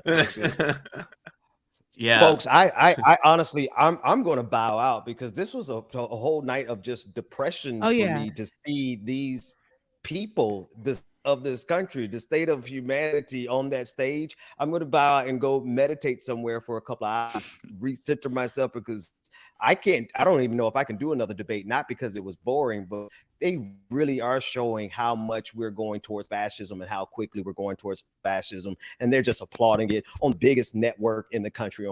It's really bad news. I think everybody lost tonight. Nobody won. Well, Trump won. Trump won the debate. Humanity lost the debate, and that's it. So thanks for having me, folks. Yeah, this was totally Absolutely. It was awesome. It was always great having you on. Yeah, always nice having you. Yeah. I mean, on that note, the immigration portion was so shocking. I mean, it wasn't shocking to me after the Trump era, but like think back to the media response when Donald Trump in 2015 said we have to deport all immigrants. Now they're all saying it. I mean, look at how he shifted the Overton window. That's really scary. It felt a lot like a VP audition, like the Apprentice for vice presidents. Like who's he going to pick now? Who talks the least amount of shit? And that definitely wouldn't be Chris Christie. I thought Chris Christie was the only one who actually went hard on Trump, surprisingly, and got booed for it. People don't. Not really surprisingly. Like that. That's all Chris Christie's whole yeah, shit. true. Yeah, you're right. You're right. Yeah, I don't. If I had to pick a winner, I would probably say it was either Mike Pence or Nikki Haley, with Vivek coming in like third. But I think they're kind of just like at the top. And the losers were definitely like the Asa Hutchinson, what is his name? Doug Burgum. It's weird that Tim Scott got less talking time than Doug Burgum. Like Tim Scott is way more well known. They don't like him. Burgum. Now y'all know. Yeah, clearly. I just forgot he was there. They asked him if he when they asked him if he bought and was he bought and sold. or whatever. That's the Are you bought and sold, sir? That's the only black guy. Yeah, that was Right. wow. That was pretty. But That was I mean, crazy. they were giving everyone, like you said, Asa Hutchinson, Berg, whatever his name is, questions and everything. It was basically like It was basically like all 7 of you on stage. Again, there was 8, but not talking about Tim Scott. All 7 of you on stage. Give me your thoughts on Ukraine. Okay, now your thoughts on China. Now your thoughts on Oliver Anthony, the Billboard guy. Now we got to bring up welfare. Tim Scott, can we go to? Yeah, that's true. Yeah, And then true. Every Right. time Tim Scott spoke, right, he would be like, they would ask him the question. He would be like, so, ding. Oh my Yeah. They treated that man poorly. I hated to see it, but just like Ben, I gotta head out. I gotta be at work tomorrow. So I would love to chit chat about things that we've chit chat about, that we talked about on all of our platforms yesterday, the day before, because we could have definitely called this. Like, I thought it was going to give something a little more. It started out a little juicy, right? We were a little excited, and then it was just trash. Cancel the show, get it off air. That's what it was giving. But love you guys, mean it, and we'll talk tomorrow. I'll see you guys tomorrow. Yes. Sounds See you good to you. tomorrow. I got to agree with one thing that Rebecca was saying about how Trump is a quote messy bitch. I don't think he's going to pick any of them for VP. Like, that would be the Trumpiest thing ever. None of them get to be VP. You know, He's got Could be got wrong. Marjorie Taylor Greene. Why go anywhere else? True. Anyone want to watch the Trump Tucker interview? Oh no, God, no. You guys can do that. I don't wanna watch it. Next couple minutes. Yeah, I don't want to watch it live. We do have some super chats. I don't know if we want to address this tomorrow on. Yeah, let's read the super chats tomorrow during our usual super chat. Yeah. Also, it forces people who dropped a super chat to come watch tomorrow. Haha. A lot of them are just Yeah. like, the guy stop talking. This is like a lot of Really? The microphones are terrible. Why do you come to the Your mic commentary levels. channel watching the debate if you don't want to hear anyone talk? Just go watch fucking Fox News or Rumble. Like what? It's just so bizarre to me. Dave, To be Packham, by fair, the the way. audio was scuffed. It was like all Yeah. over the place at first. Yeah, I gotta maybe I'll email StreamYard to see if they can think about investing into research to add some audio options to Technology. these like every other place has it. Why can't this happen? But I was gonna say David Pakman got like 250,000 live viewers. Wow. I checked during the stream and I was like, Holy what the shit, good for him. and I noticed insane. Brian Tyler Cohen, he was like cut halfway through this. Like he stopped streaming for whatever reason. So I think all of his viewers like went to Pac-Man, and it was just like Oh, wow. I've never. He got I about thought- as many as Rumble had on Rumble. Holy is nuts. shit! I thought we were That's killing it wild. with 17,000 at one point. I know. I was like, oh, this is cool. We Yeah. got ourselves a little stadium right now, Better watch what I Right. say. A lot of Yeah. Republicans, by the way, in the comments, like bitching and complaining. Like, Yeah. Yeah, I noticed that. I Not noticed in all of your chats, every one of you would have random Republicans drop in there and be like, panel sucks. Oh, all these Yeah. NPCs. Well, we were pretty, we obviously interrupted with commentary, but we weren't like constantly talking over them. So yeah, we it wasn't tuned even in that. to, like, No, I yeah. thought we did pretty. Yeah, we did good. For I a think. commentary We were channel, like when professional. you're watching somebody watch Yeah. a debate, usually they don't shut the fuck up. I feel like we did, right? Mhm. We did okay, folks. I think Nobody we was. did. Didn't matter at that point. We just talk over him, but I everyone mean, else. but also the whole point of us doing the stream is to do commentary, because otherwise, I mean, then we're just- we can't do the stream. and this is not fair fancy. use at that point. Right. Right. Yeah. Well, let's talk more about how great we are. Yeah, Yes. I mean, Well- I just honestly Got a lot to say there. I do think that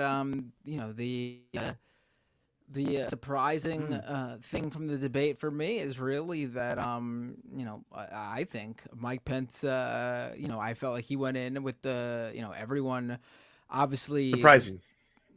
not caring about him or thinking the Republican base would written have him no off. interest in him whatsoever. And he sort of came out of this, I think, looking better than some of these other people. I mean, I think Nikki Haley and Mike Pence probably will see some sort of maybe little bump of nothing in, but Vivek, Christie, Ron DeSantis, ooh, He was now- the loser, actually. I think he was. lost.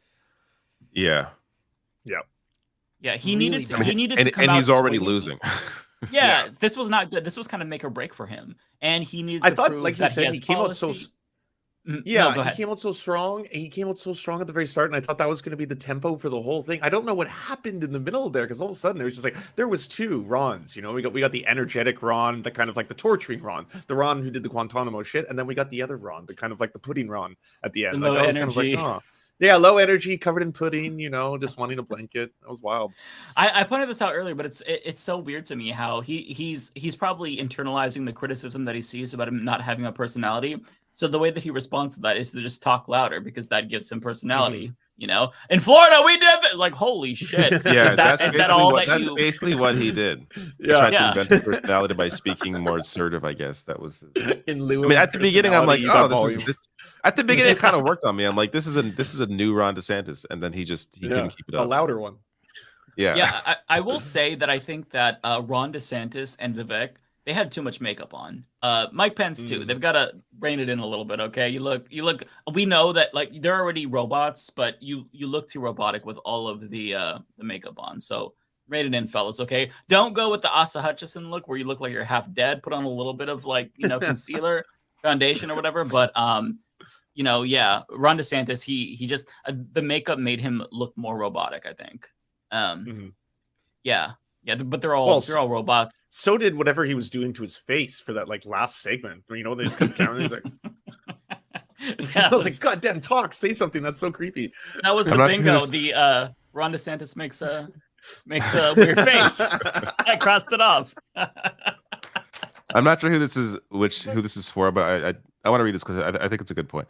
Someone with editing skills, please clip Vivek saying every American should pass a civics test, and then saying the U.S. Constitution won us the revolution, and then add the dates the war was won and the Constitution was written. Okay, thanks. Oh, I think I noticed that. Where is it? I gotta find that. I mean, I'll clip it. You could clip that. You could clip Vivek saying that, and then post any Republican saying anything after that. Like, it's just, you know what I mean? Like, America should pass the civics test, and then post all the candidates saying something dumb at one point, because that was everything. Everything they said was ridiculous. So it's so easy to just show the hypocrisy here. Yeah. Yeah, it's fun stuff. Yeah. Well, should we save some for tomorrow? Yeah. We still have just under 7,000 people watching. So I don't know. What do you want to do? Make sure you sub. Yeah, everybody subscribes. Oh, wait, hold on. I just got rated over on Twitch by the Western Kabuki podcast. It seems they were doing a live thing on Twitch. That's Juniper's podcast. I didn't even know that was stream. That's cool. Yeah, Western a bunch of Kabuki's people great, wishing me.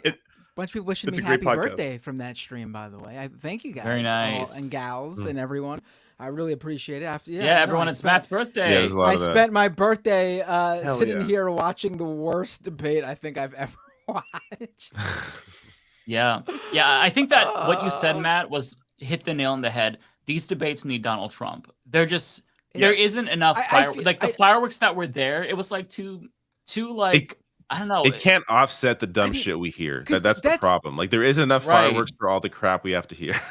That's the point of these debates, right? I mean, like, listen, we could pretend that this is all about, the things that matter, policy. No, the debates are not about that. The debates are literally TV performances. I mean, that's why they're up there just reciting their prepared statements and speeches and talking points. I mean, Vivek mentioned that at one point, but that's a prepared line from him. His whole shtick is that, I got to constantly present myself as not Pence being. called him out. Yeah, I mean, these aren't. This isn't about the issues. This is about who can appeal to their base in their to the base with their performance. And I think, the front runner who was on the stage, DeSantis, did not perform well. Vivek overperformed to the point where he was unlikable. I think Pence surprised again. I hate saying this. I mean, I'm not saying he was good. I'm just saying I expected the crowd to eat him alive. He and outperformed your actually expectations. yeah, Not that he was yes, good. Yeah. exactly. And he Yes. navigated the That's it. Trump stuff well. I Yes, he think did. better than Christie, because he tried to talk about this in a very delicate way that didn't just like antagonize the crowd. Whereas with Christie, he kept getting the boos, and then he leaned into the boos, which you don't like. You want to, because even if it's just that crowd of people there, the audience at home is going to feel that too, right? So I think that Pence handled that well. Having said that, though, I think that Pence surprised me. Like he did better than my expectations, but my expectations were like beneath the floor. There's no expectation. I was So- expecting them to roll out the guillotine right there on the debate stage and try again. The gallows. The gallows. I keep saying Yeah. guillotine. It's the gallows. Yeah, You're it right. was You're a right. You're gallows. right. It was definitely a gallows. Yeah, right. I want to know what happened to Penny, the abortion survivor who survived multiple abortion Right. attempts and then apparently was saved because her grandmother carried her off a dish. And that's the story. Like, you know how every candidate at these debates has human interest stories? There's always like, oh, I know Joe the builder. I know Martha the plumber. All those kind of things. You know Penny, the abortion survivor. That was Ron DeSantis' human interest story. Like, this is so weird. That whole segment, I just began tuning it out because it was just so like great. Like it was just so completely insane. Everything they were saying, all the bullshit lines, abortion up to like the day of birth. Like we're talking about extreme medical procedures. Like no one carries a fetus for 9 months, and on the day that they're about to give birth, you know what? I don't want it anymore. Like Yeah, I changed my mind. that's not I'm a bored. fucking thing. Like we're talking about people that need it for other reasons, but I just have an image of Penny in my head, like as a fetus, and she remembers this, which is why she's so traumatized. She's like dodging the coat hanger. She's like, "Whoa!" Like, it's like the way that he talked about it. It's like, I'm sorry, but you're in a like that's such a weird survive way. 3 terms in Iraq or survive 3 abortion attempts. Those are their two. It's two so bases. strange, and he didn't think Yeah, that that was would so come bizarre. off bizarrely, right? Like there are better ways. He that you always could does that. Talk about this. Yeah. He always fucking goes strange. to the weirdest, most morose thing. Like I saw him giving an interview. They were talking to him, and all of a sudden he starts talking about how like they're gonna drown in the blood of something. I was like, why are you talking this way? You go to the weirdest, darkest version of something. Like someone asked you, "What's your favorite cloud?" You know. He's a the man is a sociopath. I think that he actually is like he's not able to realize that like the normal human folk, they wouldn't find that story compelling even if they agree with him. Right? Like nobody believes that Penny is still reeling from that time she almost got aborted. How old is Penny? Right? I mean, you remember when you were fucking fetus Penny? Penny? I'd like to talk to Penny. Okay. I don't know. Someone in Where's chat the is saying Penny? an important point though. Are you guys going to talk about how they're going after teachers unions? Yeah, we should. That was Yeah. weird. I like that. That was basically Don't they on the always question of do that? education. That's not new. True. Yeah, They're right, very they are. They're But that- anti-union generally. They're right? just more Like, right, where they're saying, I mean, this whole school choice, for those who don't know, this is just code for, they want to destroy public education in favor of private education and to go after teachers unions. I mean, that they're again, this has always been their stance, but the difference, like the 2023 version of the GOP is a lot different than like the GOP from 10 years ago, because they don't use the double speak as much anymore. They kind of just come out and say what they want, right? Like, yeah, we're going to destroy teachers unions.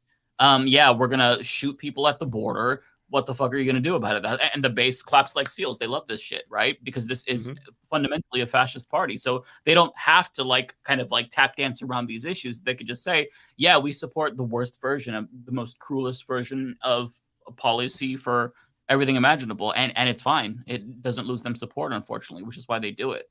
But yeah, on that question, I didn't hear a single answer that made any sense practically. It was like, we're either going to abolish the Department of Education, we're going to get rid of all the teachers unions. That's where we need to start. There, I was like, and then what? What's like? I think Scott was the only person who was like, we're going to fire them and then put them and rehire border rangers. No, sorry, that was the IRS. That was, we're going to fire every IRS agent and put them down at the border, which also just nonsense. Is this a one-to-one? Like, it doesn't make any sense. There wasn't a single practical, here's how I can improve your lives answer that entire time. Right. Yeah. It's just, For any and question. again, this is what we expect from the GOP debates. The best thing that I always hope to get out of the GOP debates is like really funny moments, like some boomer moments, and just like them attacking each other. But without Trump, the magic is gone. Like I remember watching the 2016 debates of Donald Trump, just like screaming at the TV. It was so exciting to see him go after low energy Jeb Bush and call out the Republican Party for the Iraq Little War. Rubio. Yeah, little Rubio, but like nobody else can recapture that magic. Yeah, no, like Vivek can't recapture the magic. Nobody can recapture the magic like Trump can. And this is why Trump's so popular. Like this is why he's so Yeah. popular, because he's a right-wing comedian. Like he is hilarious if you can ignore that he's a piece of shit. Like he's a funny, absolute he's monster. a funny Absolute individual. monster. Yeah, but the way he carries himself, the way he talks about, the way he attacks people, the way he talks about himself sometimes, like he's a funny person. So like he was really missed in that debate because there wasn't enough, as we said earlier, there's not enough of the I don't know, the fireworks to really take over just how much fucking sludge we had to listen to the entire time. Just the same rehashed right-wing talking points that we've all done videos on, all debunked 1,000 times over the past 8 whatever years. Like it's hearing that same shit condensed down to 2 hours. It's just my mind. It's my mind so, is no, it's done. so draining. Like you hear the establishment NPCs go after the fucking, or no, I should say you hear the populist NPC go after the establishment NPCs with his NPC talking points, the right-wing populist talking points. And yeah, it's all a shtick. I just, none of it is real. They're all liars. Like I said that I tried to look up that 70% number that Mike Pence threw around. I'm pretty sure he just made it up. Yeah, where 70% of Americans support abortion bans after 15 weeks. Like what? What about the other stat that was like 70,000 Americans have died from the Mexican border from fentanyl alone? Like, is he just putting overdose deaths? Is he attributing like the opioid crisis to the Mexican border exclusively as like the sole cause of that?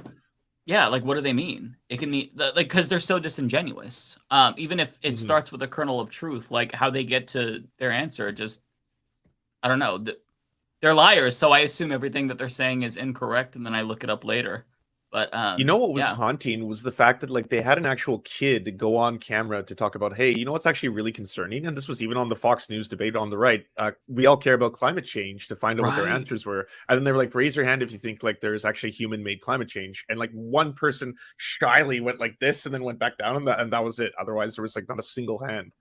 That was the most surprising part of the debate for me, was that there was any question at all, and that the topic was actually kind of taken seriously. Like there was like a young kid being like, "This is a real issue." Out of anything, I was the most shocked by that, because that's the first time I've ever seen, but whether it's even Fox News, but like the party generally really acknowledge climate change and that it's a problem, and then you have every candidate, just talk around the problem. But they listed start with an disasters. actual real question. You're right. She went through a whole bunch of things. She's like, in California, we have both the floods and the wildfires. We have this Maui burnt to the ground. Like I'm like, you are directly attributing things, or at least the question is framing it that you attribute this to climate change. That was the first time I've seen that in a Republican debate, maybe ever. I think maybe one of the Fox News executive houses got like burned down in a fire or something. Now they're changing strategy. Like what prompted this acknowledgement of climate change? And ironically, Vivek, the youngest person on stage, who kind of touts him being younger, had the worst answer. He's like, "Oh, I'm the only one who will say it's a hoax." I mean, that shit is going to play really well with the GOP crowd, but not in a general election. I mean, he hates young people, though. One of his major things is he doesn't want people under the age of 25 to be able to vote. I mean, that'll be very popular in a general election, I tell you. The dude basically he has to overcompensate for his age. Right. I mean, he wants the boomers to know that he is an acceptable young person, the only acceptable young person. Because he hates young people. Yeah, he hates young. He wishes he was a boomer. He wishes he was in the 70s. Yeah. The greatest generation is the greatest generation. That's why you should vote for me, a millennial.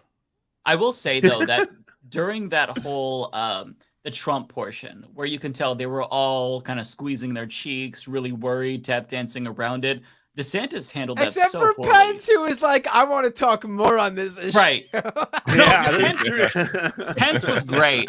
DeSantis, he came off to me as like very Hillary Clinton-esque when he was like, "Oh, we've got to look forward because it's so obvious you're trying to get like you're so uncomfortable here." So to me, it's like the more that I watch, the more that he comes across as like the Republican equivalent of Hillary Clinton / you know, the American Psycho guy. But yeah, commenters on this site are class. Hell yeah. Welcome to the circus, baby. That's right. We're the commies that Fox News warned you about. Yeah, exactly.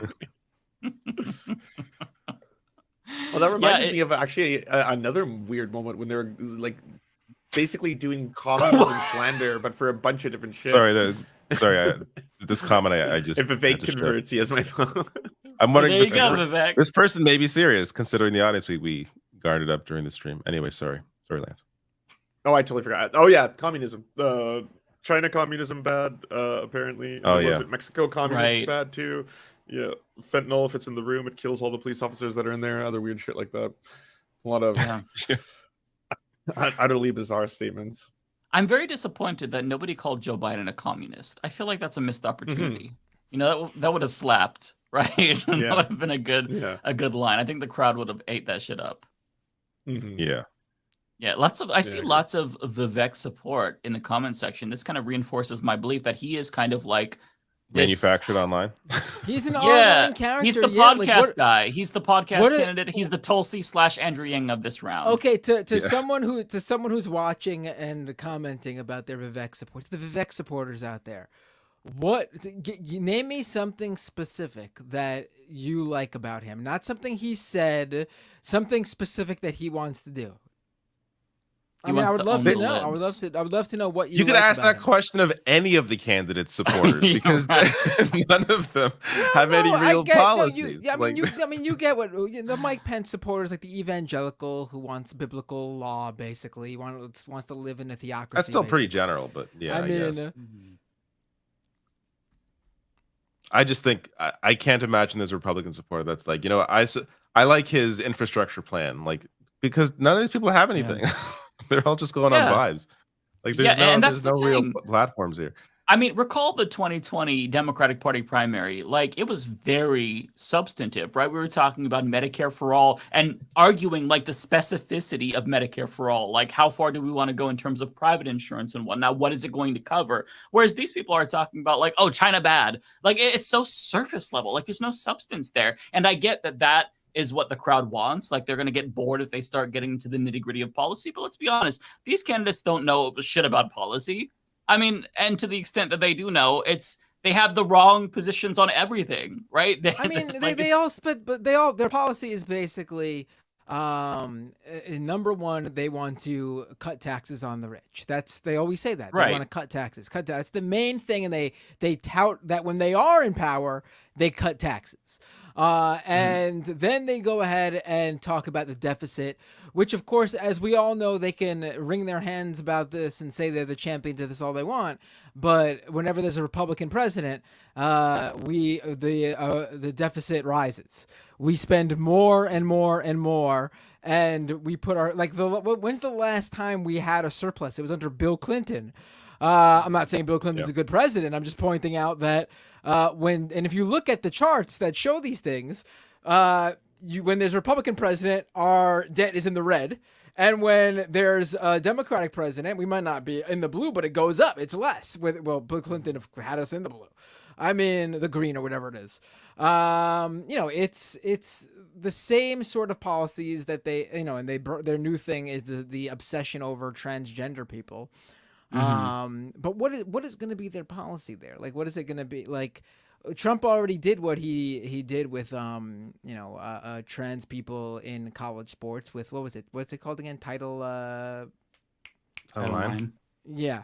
I mean, they don't have to speak to policies because that's not why their voters vote. It's all cultural bullshit. It's all just vague, like criticizing people that don't look like them, don't act like them, don't like who they like. Like that's their entire platform all the time. And then there's like, of course, there's Trump stuff like, build the wall. And again, we're just talking xenophobic, anti-immigration, mumbo jumbo. But so I guess if that's a policy, that's the closest they'll get to a policy is build the wall. But they generally, they just don't discuss issues. Like that's not what Republicans do. They don't really discuss any real policy issues. I mean, so well, hey now, wokeness, and they're going to fight for CRT. Come yeah, on. exactly. Like that's what, like what. So it's just going to be vague descriptions. And look, not saying there aren't policies behind them, because we're seeing state by state, in terms of like anti-trans legislation, like there is stuff they're doing. But in terms of what these candidates will be discussing on a regular basis, I would. They're not going to go to like strict policy. It's just going to be vague, issues that they support or don't support. I'm so upset that I'm not doing my normal stream where I can ask these people in all the comment sections to call in, because I would be, oh my God, I want to speak with some of these people so bad. We need a call-in feature on the show. We really do. StreamYard needs that too. I need to send StreamYard some emails. Yeah, ask them, because I think it would be awesome. Like if we could take calls, that would be very entertaining. It'd be cool to talk to like our regular viewers, but I do want to pick the brains of like a Vivek supporter or the one Doug Burgum supporter in the country that we could possibly find. I want to talk to that guy. I wonder if I could pull this off. Hold on. What if let me try this really quick while we're just shooting the shit here. Let me change my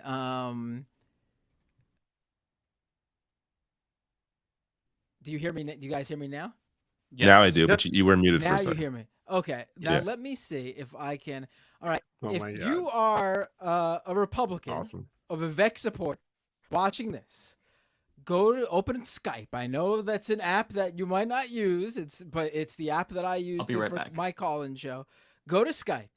You go to skype.com. You don't need to download it, but you can download the standalone app and search Doomed Live. Doomed is the name of my live stream I do every Tuesday night. Doomed Live. And then call in, and I will attempt to we'll take one call at least, but it's got to be a Republican or someone who supported the people on the stage, or at least one of the people on the stage, especially a Vivek supporter I'd love to hear from. And I think this is going to work because I changed my audio settings. It would just be audio. So if you're calling with the Skype video thinking you'll be on video, we're just going to do audio. Let's try this. Let's make this work. I'm really dying to see if this is going to happen. All they got to do is go to skype.com and they could do it from there. I'm pretty sure you don't got to download it. You might have to create an account. But, I mean... I just want to see if I could find you easily. See if this is easy for someone else to do. So I have logged in. Yeah, I think you have to make an account because I just logged into mine. But, I mean, Skype is like the old standard. Like everyone has an old Skype account they probably haven't used in forever.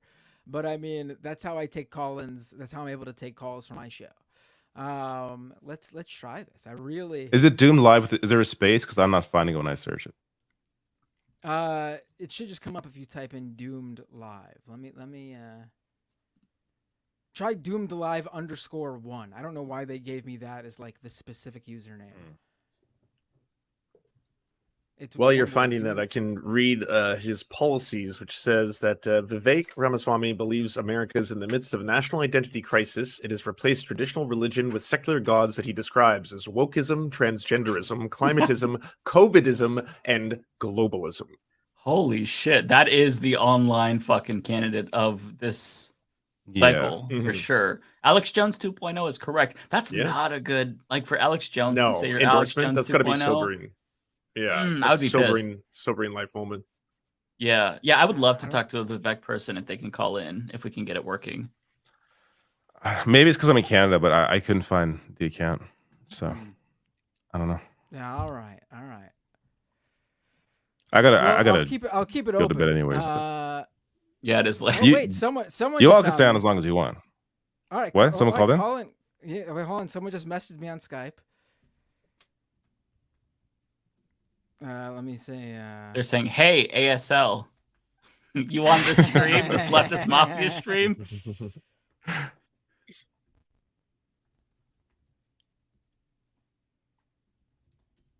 Someone just said, "Oh, they're just saying they found me." Oh, okay. Okay, well, that means people can't find you. Yeah. Got people doomed live. I don't. Doomed live. People are too afraid. They're not gonna come. You're all a bunch of scaredy cats. That's why. Let's use reverse psychology. That'll work on these people. But so I love talking to Republicans, right wingers. I love talking to anyone who does not share my views. You like the marketplace of ideas. But they never want to talk. They never want to talk. It's weird. Like you get the few right wing influencers who have platforms and shows where they do it because they obviously want to create content. But like most of them, even a lot of them don't want to talk either. It's just unbelievable. Unbelievable. I don't see a lot of it unless it's like a C-SPAN has those call-in shows, but they never talk back to them. I mean, at least rarely they do. So it's usually like a person calls in, gives their comment, and they can hang up, and the host just sits there, is like, okay, yep. And they could be saying the dumbest shit, and they normally are. But the host has to sit there just nod along until they get off the phone. Oh wait, hold on. But, I'm gonna call. Wait, I got a message from someone who claims they support Vivek and Trump. Maybe they're trolling. And Trump. But let's see. I'm guessing it's a troll. These people aren't real. It's gonna be some like, hey, love the show, everyone. I'm just kidding. All right, let's try this. Let's see though if you could hear them. We're just trying out the calls here.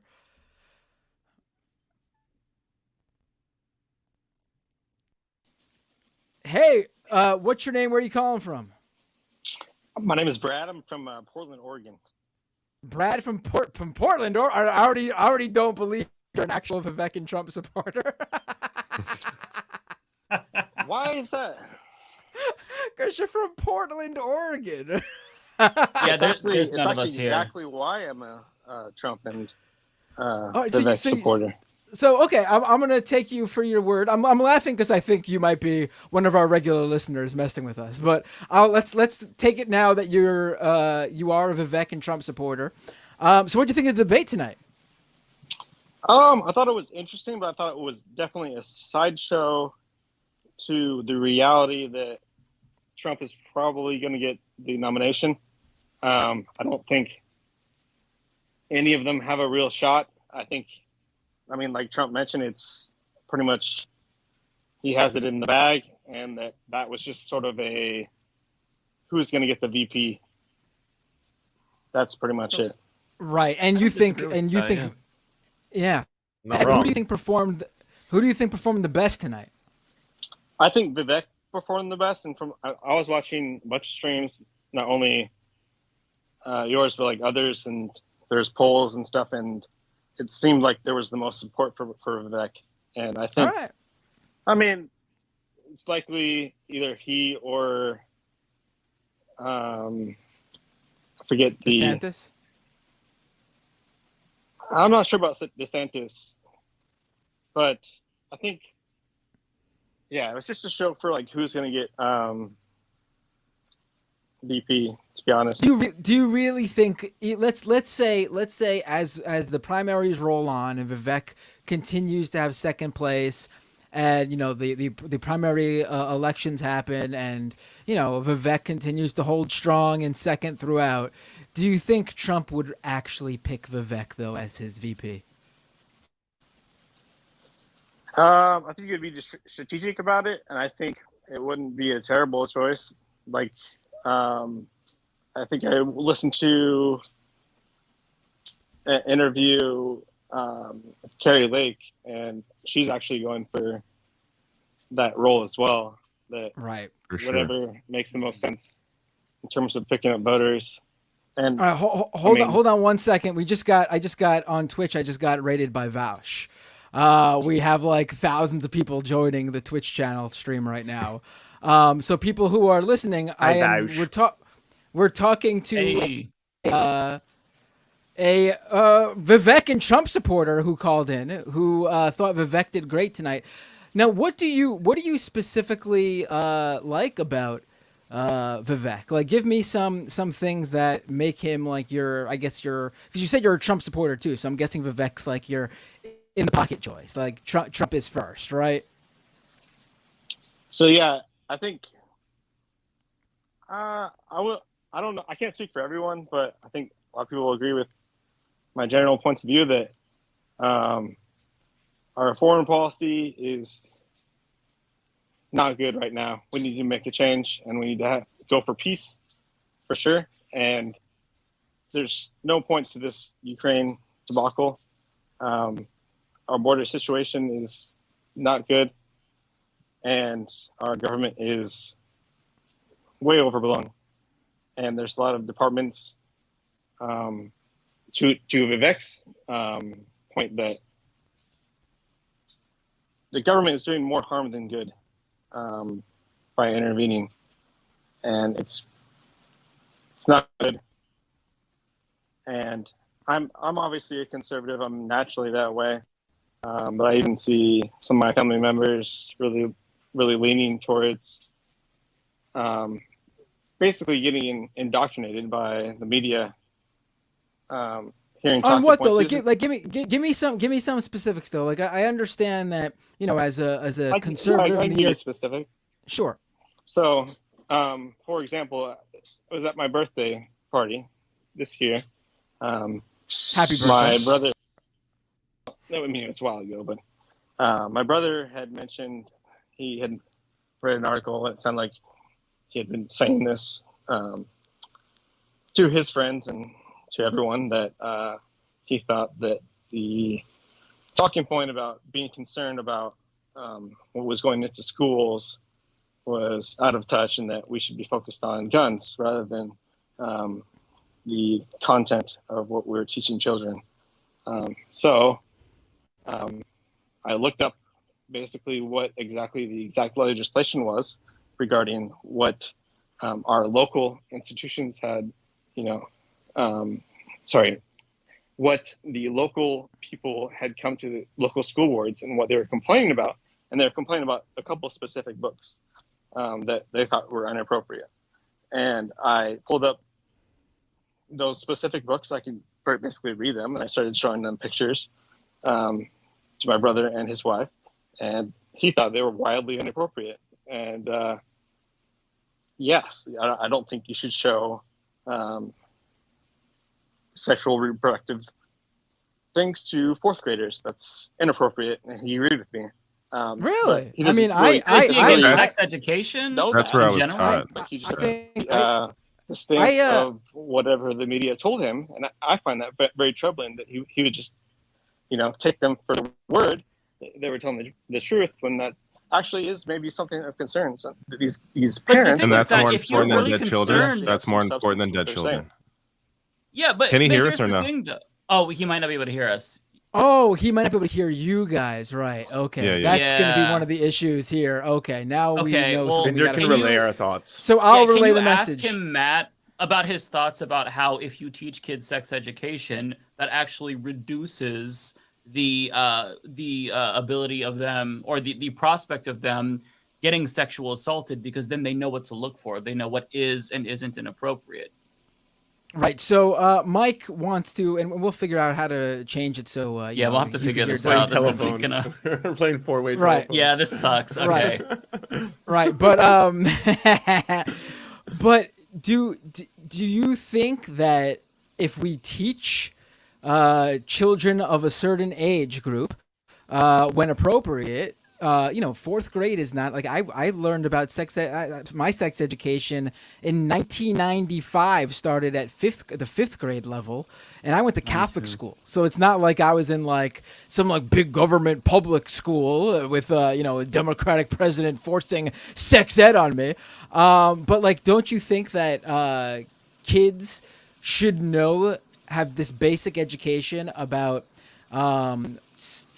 sex, so they know what to look out for when they are being basically targeted by, people who seek to sexually abuse them and harm them? I think that's a good point. I think that it definitely needs to be taught, but it's just not the place of the government to do that. But then who? So wait, but then how do who? you How do you implement that when skills school ends? Like, how do you Parents. teach sex education then without? But parents will not do that. Parents don't want to have that discussion with their kids. The parents, Also, a lot of like the parents need to do that, and we should. But that you can't structure change our that culture around by saying it. the parents being the ultimate responsible people to do that. And okay, if but this is the truth though. There are parents who won't do that. So what happens to those kids? Like that is then something that society has to look at and figure out what to do. And the society we live in today has decided that that's where we put this sort of education in their schooling, so that every kid, regardless of what their parents decide to do, has this basic knowledge that helps them in life. Yeah, absolutely. And it goes to the point of what many of the candidates were saying, that if there's schools that want to teach that, they can, or feel like they need to, they can. And then if people want to send their kids to private school and teach them themselves about sex, they can, and they can send them to a different school. Okay, but shouldn't there be national standards? Because I was homeschooled, for example. This was my parents. Right. My parents were very evangelical. Mike, I know. I'm relaying it to Matt. Right. Mike. So Mike I was said that homeschooled Go ahead. and behind when I started college, and I was very behind. I had to start at elementary level math. So don't you think that there should be some federal standards so that way we can make sure that as a country we aren't as stupid? Just generally speaking, not just with regard to like sex education. So Mike basically is relaying to me, we got to figure out how to make it so you could hear them. I know we'll this is not sustainable. But we got step one. We got step one down though, where we can get a guest on. So that's already in the works. Yeah. So Mike basically has a background where he was brought up by his evangelical family, and what should have someone like him have done, where their family, to someone like his detriment, specifically did not want him to learn about these things. Let's also add this in here. Mike didn't bring this up, but I want to add this. We hear a lot nowadays from Republicans about like groomers and pedophiles, and usually they mean like people within the LGBTQ community, like trying to lure kids into joining them. But in actuality, most sexual abuse, most actual real grooming comes from people who the child know, usually family members. So what do we do in scenarios where like, maybe the family isn't teaching this kid basic sex ed because they don't want this kid to know that what's happening to them every day, every week when they visit uncle or, whoever, or even their own parents sometimes, they don't want their kid to know that what's going on is wrong. Like, what do we do for those kids? I totally support a book about that. But that's what those books usually are about. And then they get banned from schools. Yeah, I mean, like one of the books I saw people have a problem with, just this past couple of weeks on Twitter from some conservative, and it went viral. I can't remember the name of the book, but she's mentioned how like her either it was her son or her nephew saw a book about sailboats. The kid thought it was about sailboats or something. I don't know if any of you saw this tweet. But in actuality, that's just the title of the book. The kid just saw the name of the book and it said sailboats in the title, and they thought, but the book was actually about like a preteen or someone around that age range. And it was a book for that grade level, like 5th, 6th, 7th, 8th grade. Basically, their story of how they came to discover that their father was sexually abusing them every night. I mean, and that's what that book was for. Yet the conservatives online who were talking about this book over the past couple of weeks on Twitter, they were going apeshit over the fact that this book, it wasn't even being taught in a school. It was like one of the books that the librarian's top pick at the local library or something like that. And they were inundating this library now with phone calls and complaints that this book written for children in the age of 5th grade and up, I believe it was, how they shouldn't be able to read this book about how the author of the book came to find out that they had this inappropriate relationship with their father every night. Yeah, so you're saying like they extracted way more out of the situation than what was actually the truth. Is that basically? Right, like a lot of these books are basically just informing children about how this is how sex works. This is how you can get pregnant. This is how babies are made. This is what you need to do to practice safe sex. And part of that is, showing imagery of how condoms work, how other contraceptives work. It does. I mean, I remember being in 5th grade and the teacher putting on a video of a baby coming out of a vagina, and how the class was like, "Holy shit!" This is, but this is important stuff. Like this is basic life. So this there's is a picture of a baby coming out of a vagina in your 5th grade class. Oh, not a picture. A very explicit I don't know video. if that's necessary. But it's just. Can I say something, Matt? Yeah, go ahead, Lance. Lance is going to say something, and I'll reiterate it to you, caller.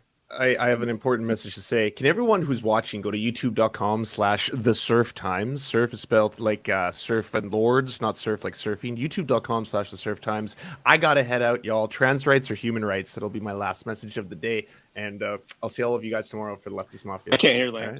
All right, so Lance. It's a very important message. So he was right. Lance was jumping. So I mean, I don't the idea that there shouldn't be some basic, fundamental,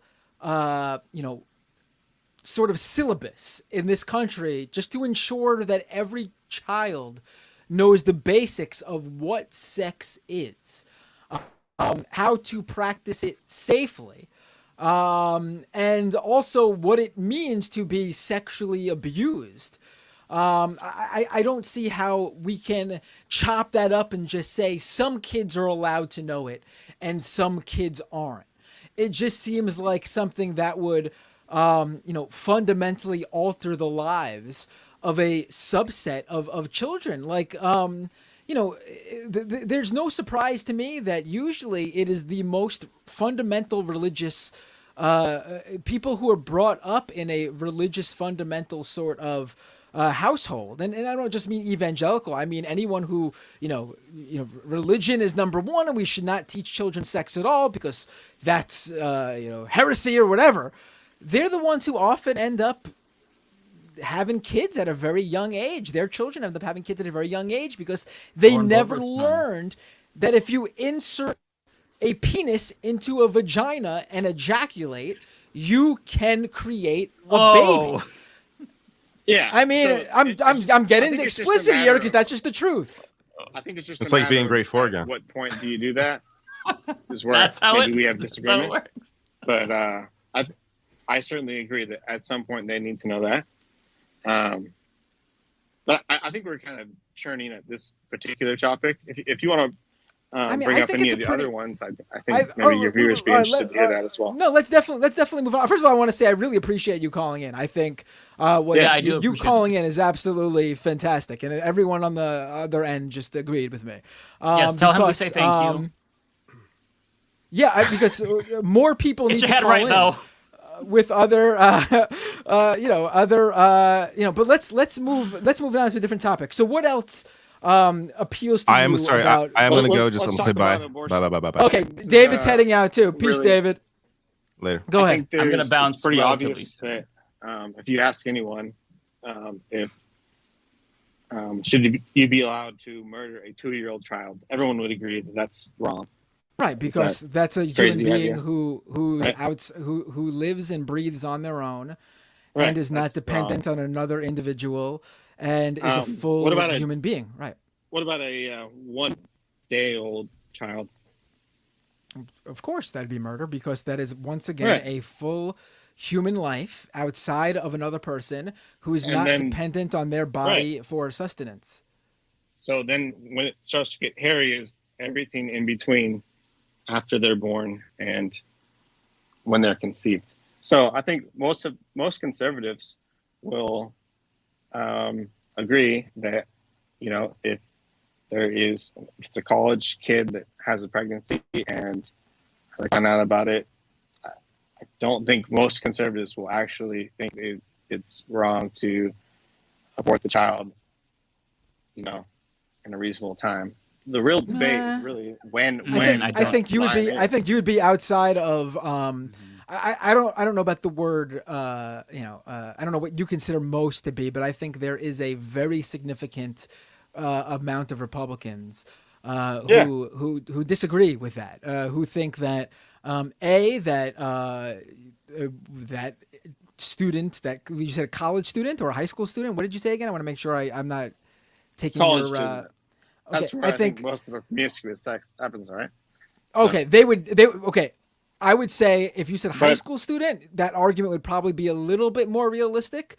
College student, without a doubt, I would say the majority of conservatives would probably think that that person would be old enough to not make that. They would need to have that baby.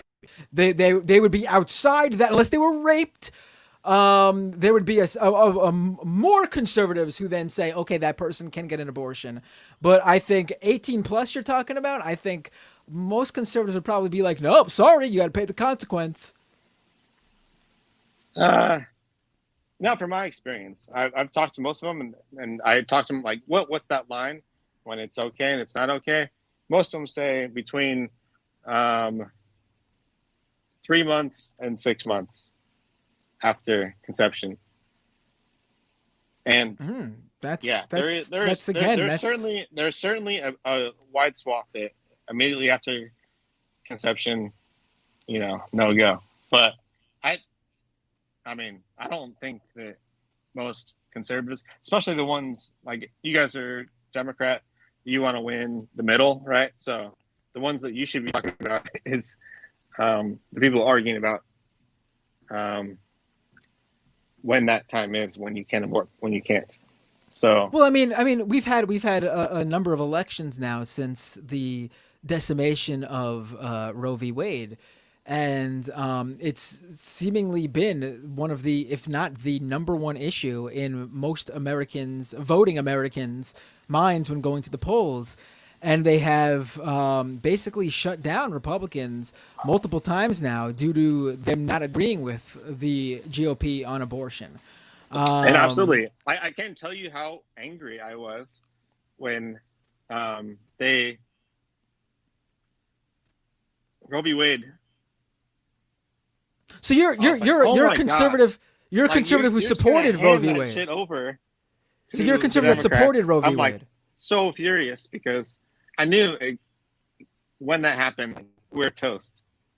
We're gonna lose. you were in support of Roe v. Wade because we should for people who fundamentally I think yes the states should be able to decide, but I knew it would be a huge rallying point for the Democrats, insanely. As soon as that happened, why would you hand that shit to them for free? In red states. In red states too, though, like we should be explicit. In red states, this has been a losing policy for Republicans. Yeah, and it's like there's states that are saying like 8 months pregnant, like they're saying if you're pregnant and it's like a month, it's like you don't even know.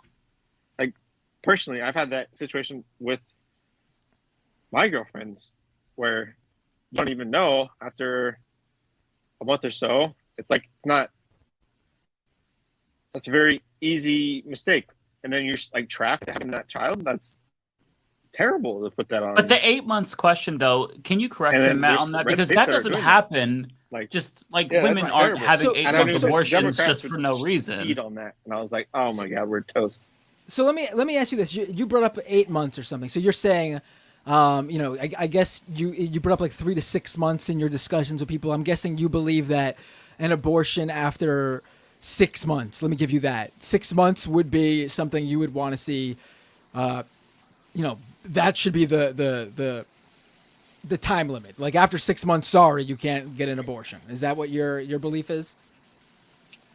I think at some point, I mean, I haven't really decided, I guess, or spent enough time thinking about it, but like I've heard like the argument about, I think it's like heartbeat or like brain function or something like that, but there's a point where you can say this is a human and you can't murder it. That's All right, wrong. so what if And- what if the And somewhere in there, maybe 4, 5, 6. I don't know. Okay, so what if there is a situation where after that 6-month period, what I guess conservatives would consider to be late term abortion, the late term abortion time period, what if during that period the mother's life became something went wrong and she could have lost her life, or a situation where the baby, the fetus, is basically something went wrong, it's brain dead, is not living. You think that the woman should have to carry the fetus to term in either of those scenarios? So I guess after any of you like make the determination like this is a life, then you have to treat each human equal. So if you think that a human becomes a human after 6 months, then at that point it becomes like the railroad situation where you go on the left and kill one person, you go on the right and you kill 2 persons. You have to basically make a guess at what would make. But you don't have to guess who though, would because save the most lives, and that's not a not easy situation. That's terrible situation to be in. But you have, try it, and that we should generally the government should stay out of that situation. It should be left to the doctors. If you get into a car accident and the person in the other vehicle, it was your fault, you were speeding, and the person in the other vehicle is, they're injured horrifically in the wreck and they require a new organ, a kidney transplant. Should you be required to, should the government require you to, provide one of your kidneys to that person who you injured and, made it so that they had to have a kidney transplant? That's interesting. Never thought about it, huh? So just if I die. No, you're alive. No, you're alive. You can, you need to, people can live with one of those organs. That's how they do those transplants. You could donate those sort of organs to a family member or someone who has, your blood type or whatever. I'm not a medical, professional, but that's from what I understand. But you get into a car accident, you're fine. The person in the other car is injured and requires you to donate one of the organs where you would still be fine. You would be able to live your life completely normally. Being that you are responsible for that person requiring a new organ, should there be a law or a rule where you need to make sure that person lives? That's a good one. It's a life. It's a life. All right? life is precious. It's a human life. Come on, this is easy. I wish I could talk. Right. But here's the thing though, like that pondering that you're doing is the same sort of thing. And like, you're not even in the situation. We're talking about this hypothetical scenario. But it's analogous to what basically a woman goes through when they have to decide, these sort of things with their own health. But the difference is that it's kind of our a situation, stranger though, isn't it? That woman doesn't know it's a the member fetus of our community, but that woman doesn't know the fetus inside her. That fetus has done nothing for anyone. That stranger you killed could have an entire family. That stranger. That's an outlandish comment. Like that's, why a fetus hasn't done anything for. Are you saying that the mother has no connection with the fetus? No, that's whatsoever? probably what that's the one individual who is probably most emotionally and physically stressed and hurt and by this whole scenario. That's my point. Like, the government should not step in and tell that woman what she can and cannot do in one of the most, if not the most difficult decisions she'll ever make. See, there you go. I agree. You're on my okay, team. so Thanks, man. No, but how is that your scenario? Also, you want states to say that woman that Roe v. Wade, it has the government intervening into those things. So you're basically agreeing with me by saying that the government. No, but you said that Roe v. Wade was basically you supported it because you thought conservatives would get shellacked. Roe v. Wade was a national thing, and all it did by removing it was leave it to the states. Correct. Okay. Are you saying that Constitution was designed? Are you saying that state? We have no right whatsoever to impose upon laws at a national level. Has he heard of the supremacy clause of the U.S. Constitution? Wait, so Roe v. Wade was saying is that we're going to supersede states' authority to impose laws that they cannot supersede. So you don't view state government as government? Yeah. You don't view state government as government? Federal government. No, I absolutely believe in state government, but the federal laws need to be. So you're very, okay. Very important things that we do things. Everything you're else okay. needs to be decided by the states.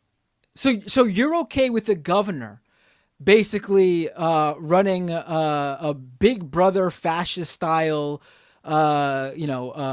regime on their state, as long as it's not on the federal level. So the governor can basically say no abortions for anyone, and you don't think that's the government getting involved with an individual's right to have a medical procedure or do what they think is the best for their own personal health.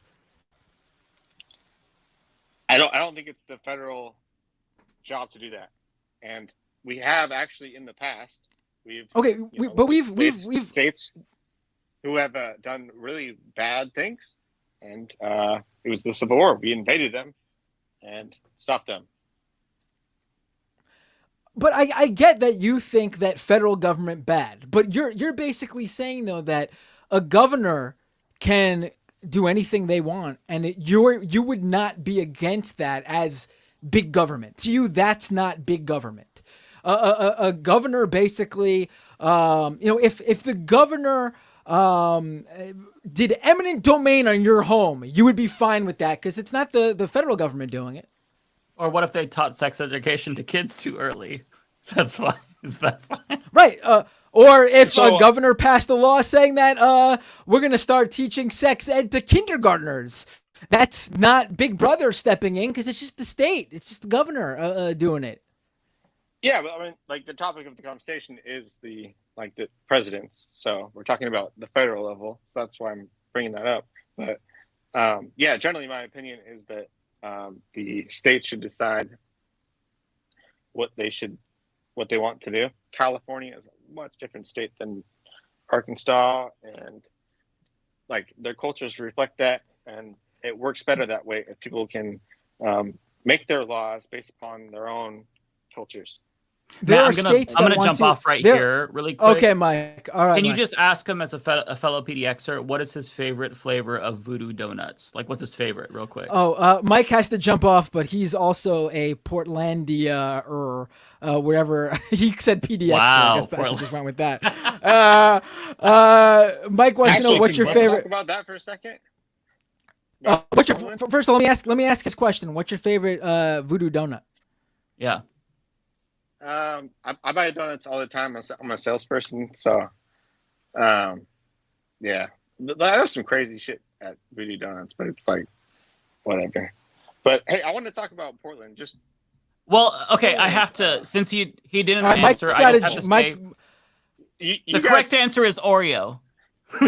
Mike says the correct answer is Oreo. By the way, saying that they can actually forgive basically any drugs. So people are moving to Portland in mass. They're not from here. They want to go here because they know they won't get punished for drugs. I've had my car stolen. I've had my car broken into multiple times.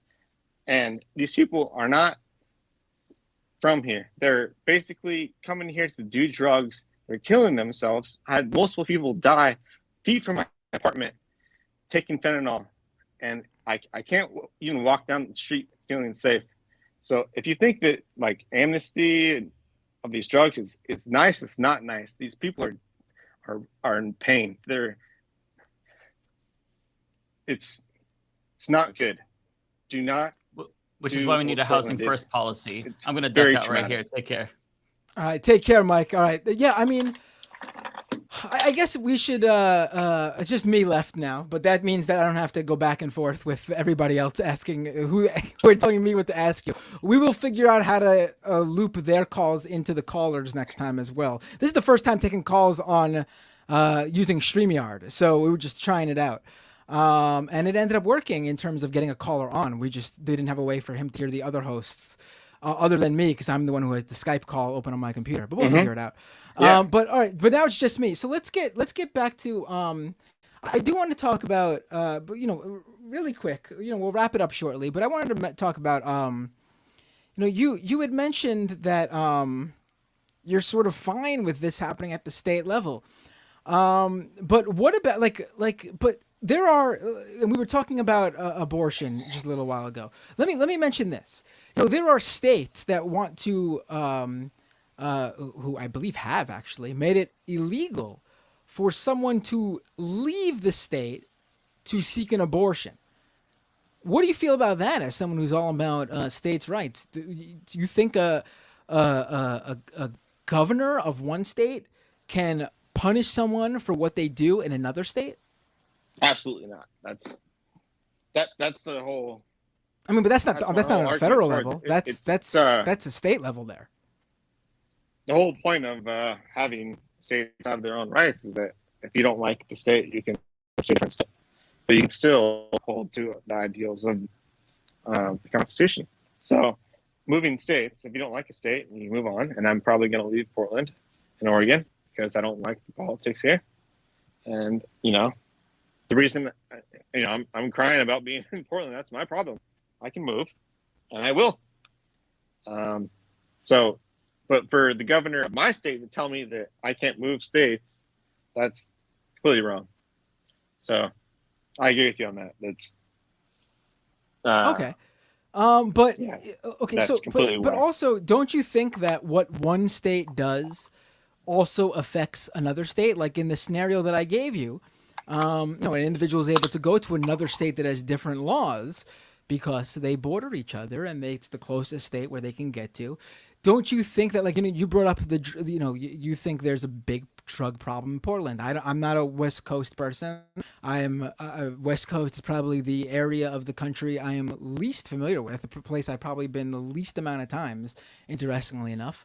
Let me take you for what you said.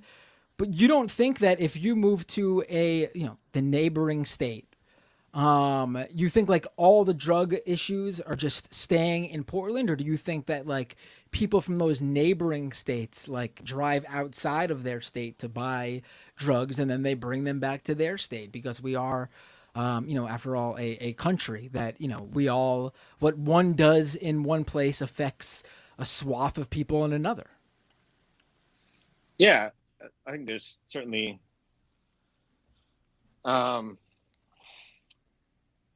What's your question exactly? I'm not sure I understand it.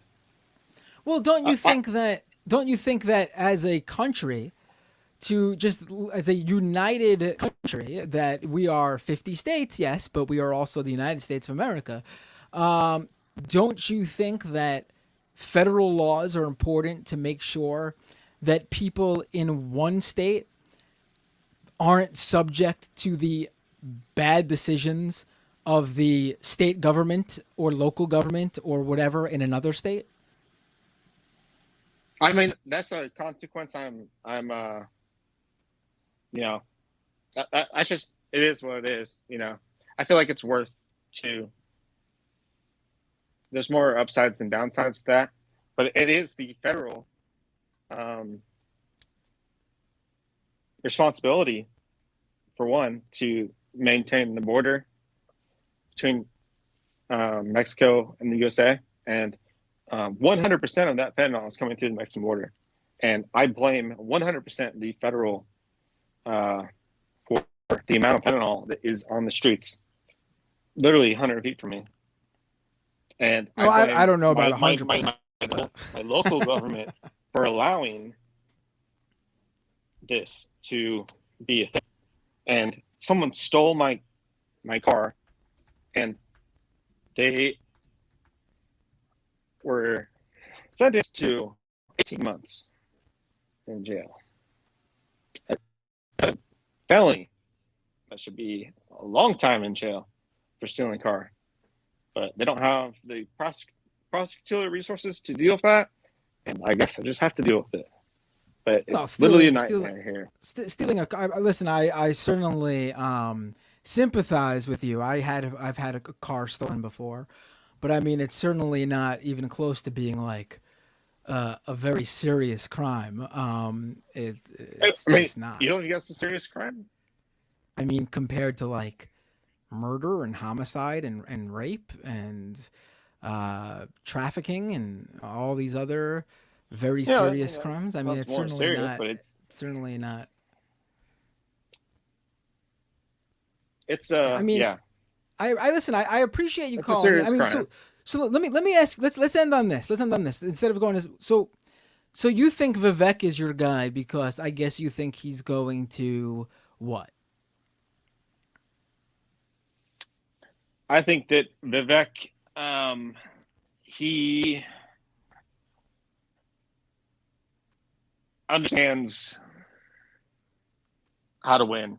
I think that he how to win what? Like how to win the election? You mean, or shake things up and make some change? I like he mentioned destroying like the Department of Education. I think that and like several other issues. I want to make the government way smaller. How small? I think that like what like how small though? Like what do you think is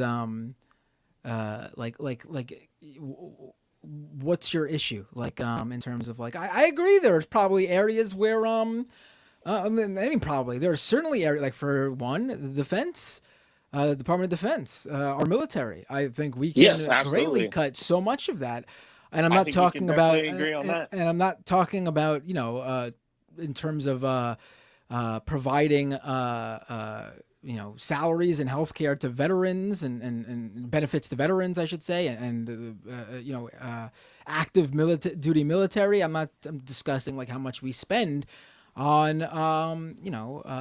weapons, how much we give the military industrial complex. I agree with you there, but like for me, it's not like all of government's too big because I just want government to be whatever size it needs to be to work. And for me, we are overspending in one area. I don't think we put enough money into education. I don't think we put enough money into social safety net programs. I don't think we do enough for, we do enough for people in terms of welfare, Social Security. I think there are. Yeah, I totally agree. So for the education thing, I think we I'm willing to get my mind change on that stuff. But generally, I think government spending needs to go down. And I think, let me tell you this, it's my job as a conservative and for all conservatives to tell progressives that they have a lot of ideas, they want to change everything all the time, but it's the job of a conservative to say, hey, hold on a second, slow down. And there's certain things in our culture that we developed over thousands of years that we do, and we don't even know why we do them, but we do them for a reason, and it works. And someone has to be the guy who says, hey, take it easy, don't change too much shit. Take it easy. Like what though? Like give me an example of something that their job is to come up with things, new things we need to change, new things. Right. It's a conservative's job to say, because the world spins and things change, and we need to adapt with current events. I mean, there's some things that are the way they are for a reason. We need to make sure we don't change everything too quickly. Like what? What's something that is how it is for a reason that progressives or progressives want to change that conservatives need to tell them to slow down on? I think a really good example of that is like the nuclear family, which is brought up a lot during the debate. progressives matters. we have a policy to destroy the nuclear family? That would be news to me. No, I don't think you did it intentionally. And that's exactly my point. So what? I'm sorry. I didn't mean you. I just meant like the No. I policies of course. progressives. No. I totally. I was just being. I like being facetious. So yeah. Go ahead. I want to hear how progressive policy has accidentally done that. So out of altruism, we had made a lot of incentives towards people who have kids, out of wedlock, and now it's like a situation where it's an incentive actually to have a father not in the home. It's better for the child financially to not have a father in the home, and that's so terrible to the child. It's brutal and wrong, and it's terrible for them to do that. But we didn't do this on purpose. We did it accidentally because conservatives did not step up and say, hey, wait a second, this is something like the nuclear family is important. Kids need to have fathers. And conservatives didn't step up enough in that moment. And now we have so many children without fathers, and they are seriously messed up in the head because they don't have anyone to look up to. They have no one to teach them how to be a man. And it's really fucking up everything to do with these poor families. It's very tragic. And if progressives knew that beforehand, before they made these policies, they would not have done that. But they didn't know. They didn't know how important the nuclear family was. So you think there are a significant number of people who specifically do not let a father get involved with their children, or like what are you suggesting here? Like what is going on here? Like so what happens is that we thought that we should take care of children, and then we voted towards taking care of children, and then we voted for this law that happens, and then next thing you know, it just so comes to the case that, oh, well, the best thing for my kid and this mother is a good mother. She's a good person. She realizes that given the laws that are given to me in this situation, the best thing for my child is to not let my father. Oh, wait, hold on. My headphones just died. Hold on. I'm replacing one. Hold on. So, hey, you there? I don't blame the mother. I don't blame anyone else. That's the laws have made that. And what ends up happening is the kid is seriously disadvantaged. And it wasn't anyone's fault. The only fault I would put on anyone was that the conservatives didn't say, hey, why didn't we think about this a little deeper? Why didn't we stop this? So what do you suggest that? Okay, so what do you? I'm sorry, I one of my AirPods died, so I had to replace them really quick. So I missed a little bit of what you said. But let me ask you this. But I got the gist of it. What would you as a conservative do for a single mother with, I don't know, 2 kids? What would your dream scenario as a conservative be for that situation? Single mother, 2 kids. So for me, prevent it from ever happening. I mean, that's kind of a cheat answer, but how do we prevent that? How do we prevent that from happening? To make her not single, have the father of the child be present. 18, 19, 20-year-old gets pregnant. Nothing that could have been done about it. I mean, something could have been done. Yes. Something could have been done about it, but conservatives don't want them to do that. So we had a whole conversation before about abortion. So young single mother, kids. She's now in her early 20s. What do we do for them? They need to eat, right? They need a place to live, right? What do we do? We should take care of them. Right. Of course. And that's what we do. That's what we do. Right. But you said that conservatives don't have a problem with that. They have a problem with they think we should whoa slow down. This shouldn't be. No, we should have done something before that happened. What though? Not incentivized to kick the father out. How is that incentivized? The father just was not involved. The woman did not have any idea she was going to get pregnant. Maybe she did in some scenarios, and the father turned out to not be the type of person who she thought he would be, and he just up and left. What do we like? How do you as a conservative stop that? I think that we need to make a point that being a father is really important, and that if you conceive a child, that you're responsible for that child, not the mother's sole responsibility. And if you don't take a step to be a part of that child's life, then you're doing extreme harm. Right, we do that. We do that. That's what child support is. But there are a lot of people who don't pay child support. There are a lot of people who do pay child support, but they don't make enough money to really give anything substantive to the mother with the children. So what do like I don't know what scenario conservatives think is happening, that like women are purposefully getting pregnant, having lots of children. Doing it. I'm not saying that. Okay. I think it's all an accident. It's or out of their hands, right? Purpose. Right.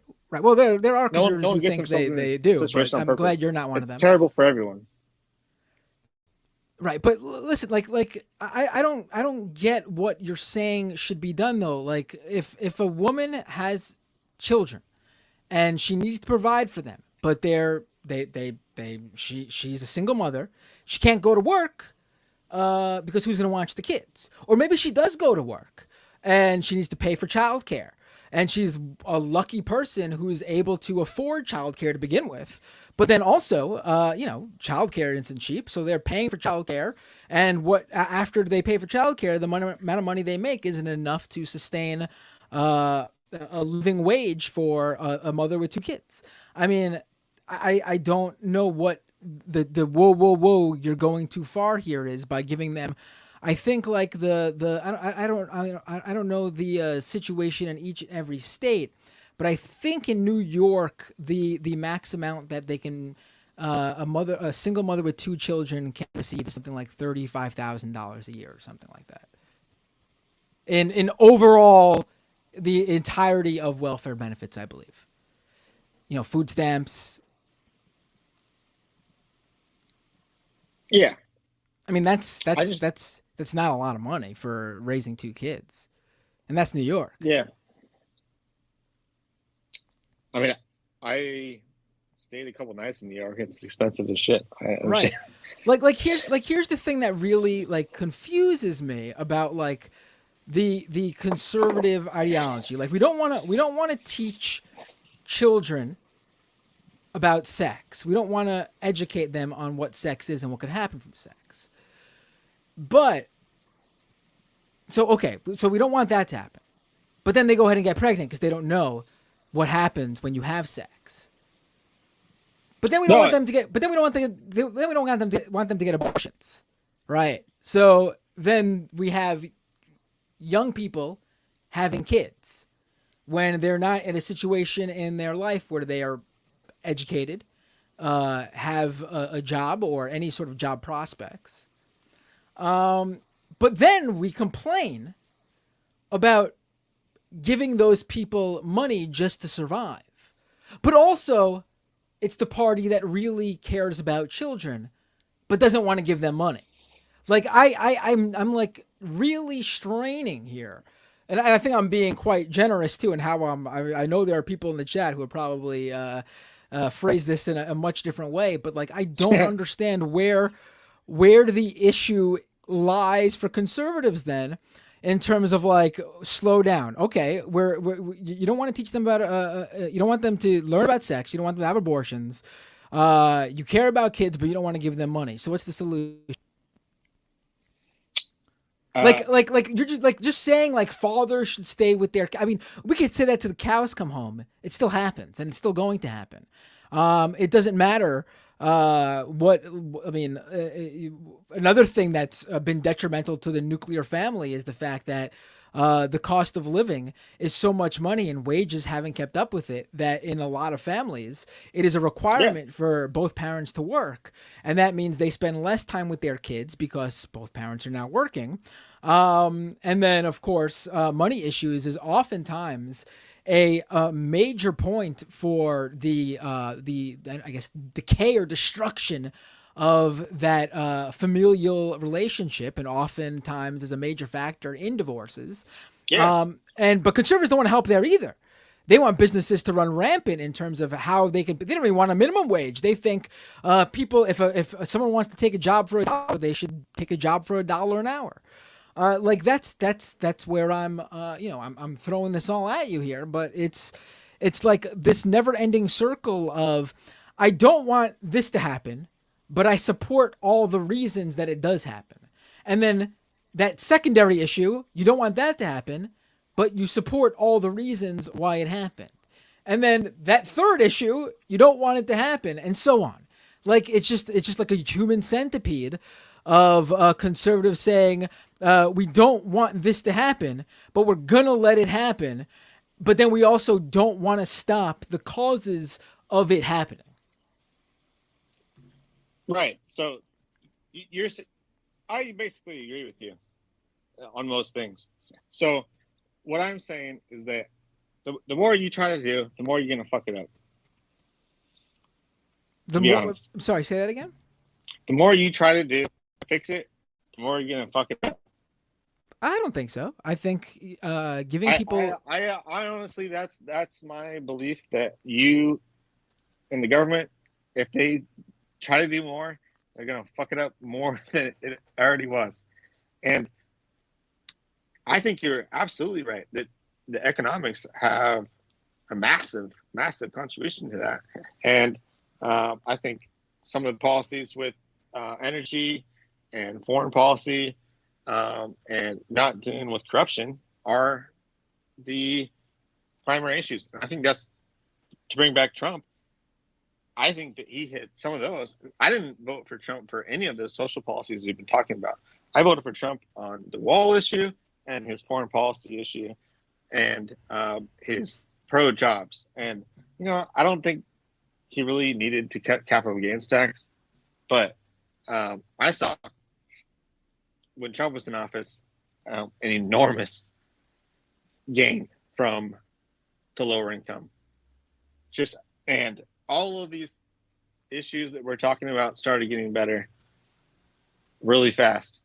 And I think if we go back to that, a lot of those issues will go away a lot quicker. If we start drilling in West Texas, like, oh my gosh, I cannot believe that they let Chevron and Phillips just consolidate the whole West Texas oil fields.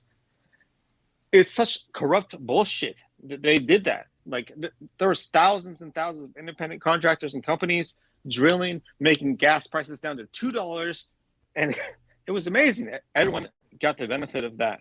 Everyone's bills were much lower because companies were allowed to actually go out and drill. But now, you know what they're doing? They drill these things, and then no one fucking pumps the oil out. They just let it sit, because it's better for corporate profits to sit on that money and for 2 or 3 companies to control the money in West Texas, and for them in turn to pay money to politicians to basically control a monopoly. Like, where the hell did the Anti-Sherman Trust Act go? Like, what the fuck? Oh, I listen. I Like, agree holy that. shit. I agree with you. Oh my that God. we. And I mean, why I are don't we think. spending billions and billions of dollars giving money to Ukraine, and there's like, Well, the buying Ukraine yachts thing and is stuff. just not. It's just a non-issue. But And it's like, no wars, pump oil. You think fix our economy and everything will be fine. I want to. I believe that if either Vivek's not going to get it, Vivek's probably going to go for a VP with Trump. And you can count me on this, and you can call me in whatever 8 years if Trump wins. That our economy, you look back, and it'll be better if Trump and Vivek win. Listen, I just realized that we've been talking for almost an hour now, and I really appreciate it. And I want to go longer with you, but I think an hour is a good. So what I'm going to ask actually is please call in another time. You have the Skype username. Sure. Definitely subscribe to the channel, youtube.com/Matt Binder. That's my personal channel. You might be watching it on one of the other guys' channel because we do the cross streaming thing, the multi-streaming thing.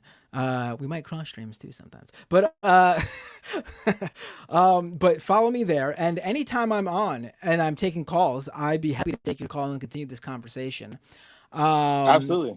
So, and you know, I appreciate, like I always say, no matter where I disagree with a conservative or a libertarian or anyone, I always give props for an individual who calls in to discuss. Because if we're not talking with each other, then what's the point? I mean, Absolutely. Living in a You don't learn silo anything. doesn't do anything. Yeah. Right. So have a great night. It was an absolute pleasure talking with you. I look forward to continuing this conversation when we have more time and it's not almost 1 a.m. over here for me. I know it's 3 hours earlier for you, but it's almost 1 for me. And I got but a flight in a couple hours too. So. Even better for you. Have a great night. Take care. Please call in again. It's a pleasure talking with you. Have a good night. Take care. Bye. I'm really glad we did that because that was a lot of fun. For people who, you know, if you're normally watching my channel, you know I love doing this. I will go on and on. I'm going to switch mics just to make sure there's no issue here.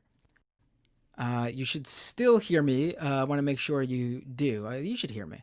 I go on with callers on my own stream when I'm just streaming by myself forever. And I go with multiple callers because it is the most fun thing to do. Because what is the purpose of having these, listen, I know my usual listeners and viewers like to jump on the stream and we have fun, we talk about stuff. But if we're not hearing what other people think who, you know, aren't within our own little community here, then I mean, we're never really going to get an idea of how I think a lot of people think in this country. I want to first of all really say up front that I'm really happy Brad called in. And like I said, no joke, I give props to anyone who does that. I don't care who you are. I even say that for conservative influencers who actually have on other people. You know, for example, Tim Pool sucks in a lot of ways. Talking with other people, except Sam Cedar, which is his weak point. He won't do that. That I don't respect. But him talking to other people like me and Lance and Emma, that part I give him props for. Every single person should do that. But I mean, that is, when you listen to people talk, that is the sort of crux of a lot of conservative ideology, right? They are against one thing, and because they are against one thing, something happens. And then there's a way to help with the something that happens, but they don't want to help with the something that happens. And then it's a constant cycle that continues. And it moves on to the next issue, and the next issue, and the next issue. And then before you know it, like I said earlier, you have a human centipede of broken policies that are all distinctly caused by the preceding one. It makes no sense. It makes no sense. This caller has someone's messaging me on Skype, excuse me. You only pick idiots to show dumb side of conservative Republicans. I don't ever pre-screen my calls. I don't care if you're a fan or you're calling in to debate me.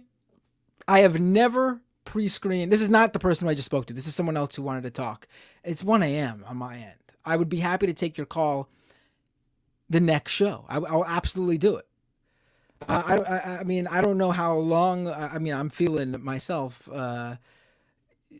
tired, but I mean, if you really want to do it at 1 a.m., I mean, I don't know where it is your time. But I mean, I don't pre-screen my calls. I just take the call as it comes in. First come, first serve, like general admission. And yeah, Phil says in a super chat, you go too long sometimes. Yeah, and I give people too much time sometimes. There's a lot of times where it'd probably help me to just be like, all right, enough of this one. Whoever calls in just calls in, and that's the call I take. So to the person who wants to talk to me next time, I'll be happy.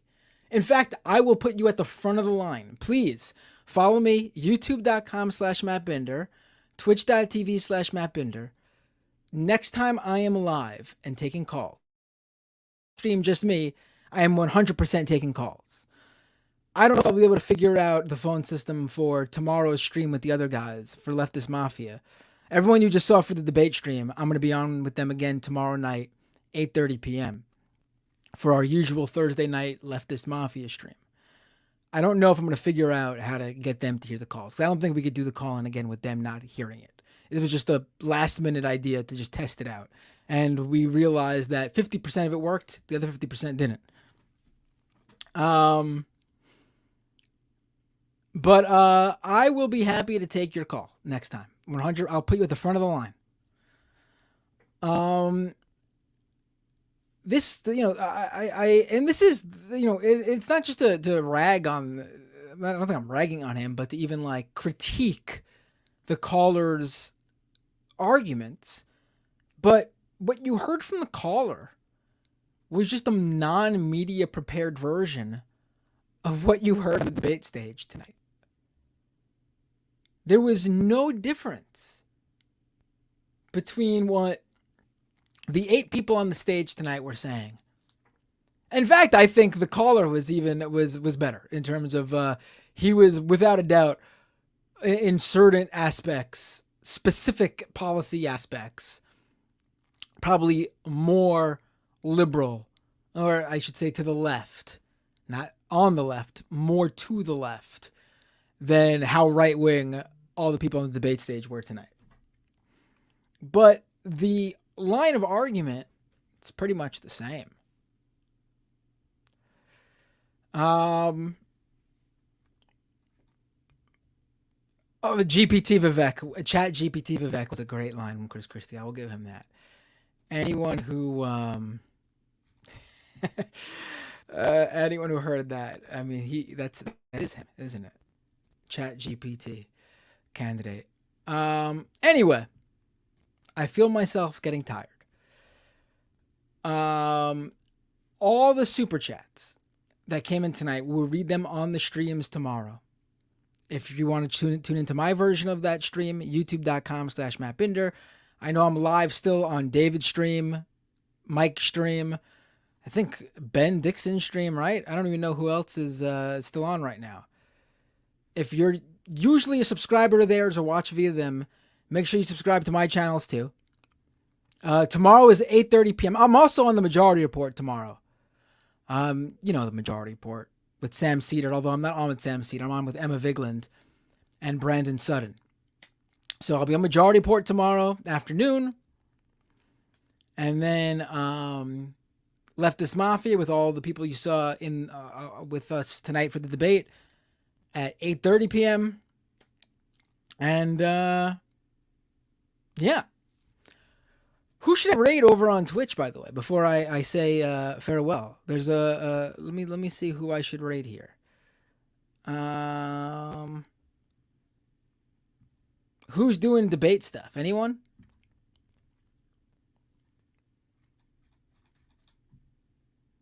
Are we almost hitting 4 hours? We hit 4 hours. I did it. I did my 4-hour stream. That's me. Anyone who knows me knows I go long. I can't help it. And it's my birthday. Well, it's not my birthday anymore. My birthday ended while I was here with all of you. It's now August 24th. No longer my birthday. My birthday was August 23rd yesterday. Yeah. Mike is still on Twitch because he's streaming me. I'm not going to raid Mike because Mike is Mike is going to end when I end this stream. Every other stream is going to shut off. Rational National, Humanist Report, Ben Dixon's, every single one of them is going to shut off when I shut this off. Oh, I did see that US. Yes, I'll send it over to USA Hole. I'll do that. So hope to see you all tomorrow. And hope to see you all on my own streams in the future too. Don't forget to subscribe or follow or whatever. And have a great night, everybody. Just rating USA Hole. I wish I could control. I wish I could rate. Like, I wish StreamYard let me control all the raids. That would be quite incredible, wouldn't it? That would be something. But I could only sit for mine, unfortunately. All right, let's finish with this raid here. I guess I'll plug while I'm doing this instead of just standing around. YouTube.com/MattBinder, Twitch.tv/MattBinder. Don't forget to subscribe. Twitch, with the Twitch Prime subscription. If you're an Amazon Prime subscriber, you can become a member at my YouTube channel too. YouTube.com/MattBinder. Patreon.com/MattBinder if you'd like to financially support the show with a monthly subscription and help my show grow. I don't know why the raid is not working. I clicked raid and I clicked it twice. What's going on? Running out of things to say. Doomedcast.com for the podcast version of my show. Also, check out my crypto critical show, Scam Economy, where it's not just about crypto anymore, but it's mostly about crypto. But it's where I take down the scam economy that is the cryptocurrency space, along with the whole tech industry VC hype machine behind it. Again, that's scameconomy.com.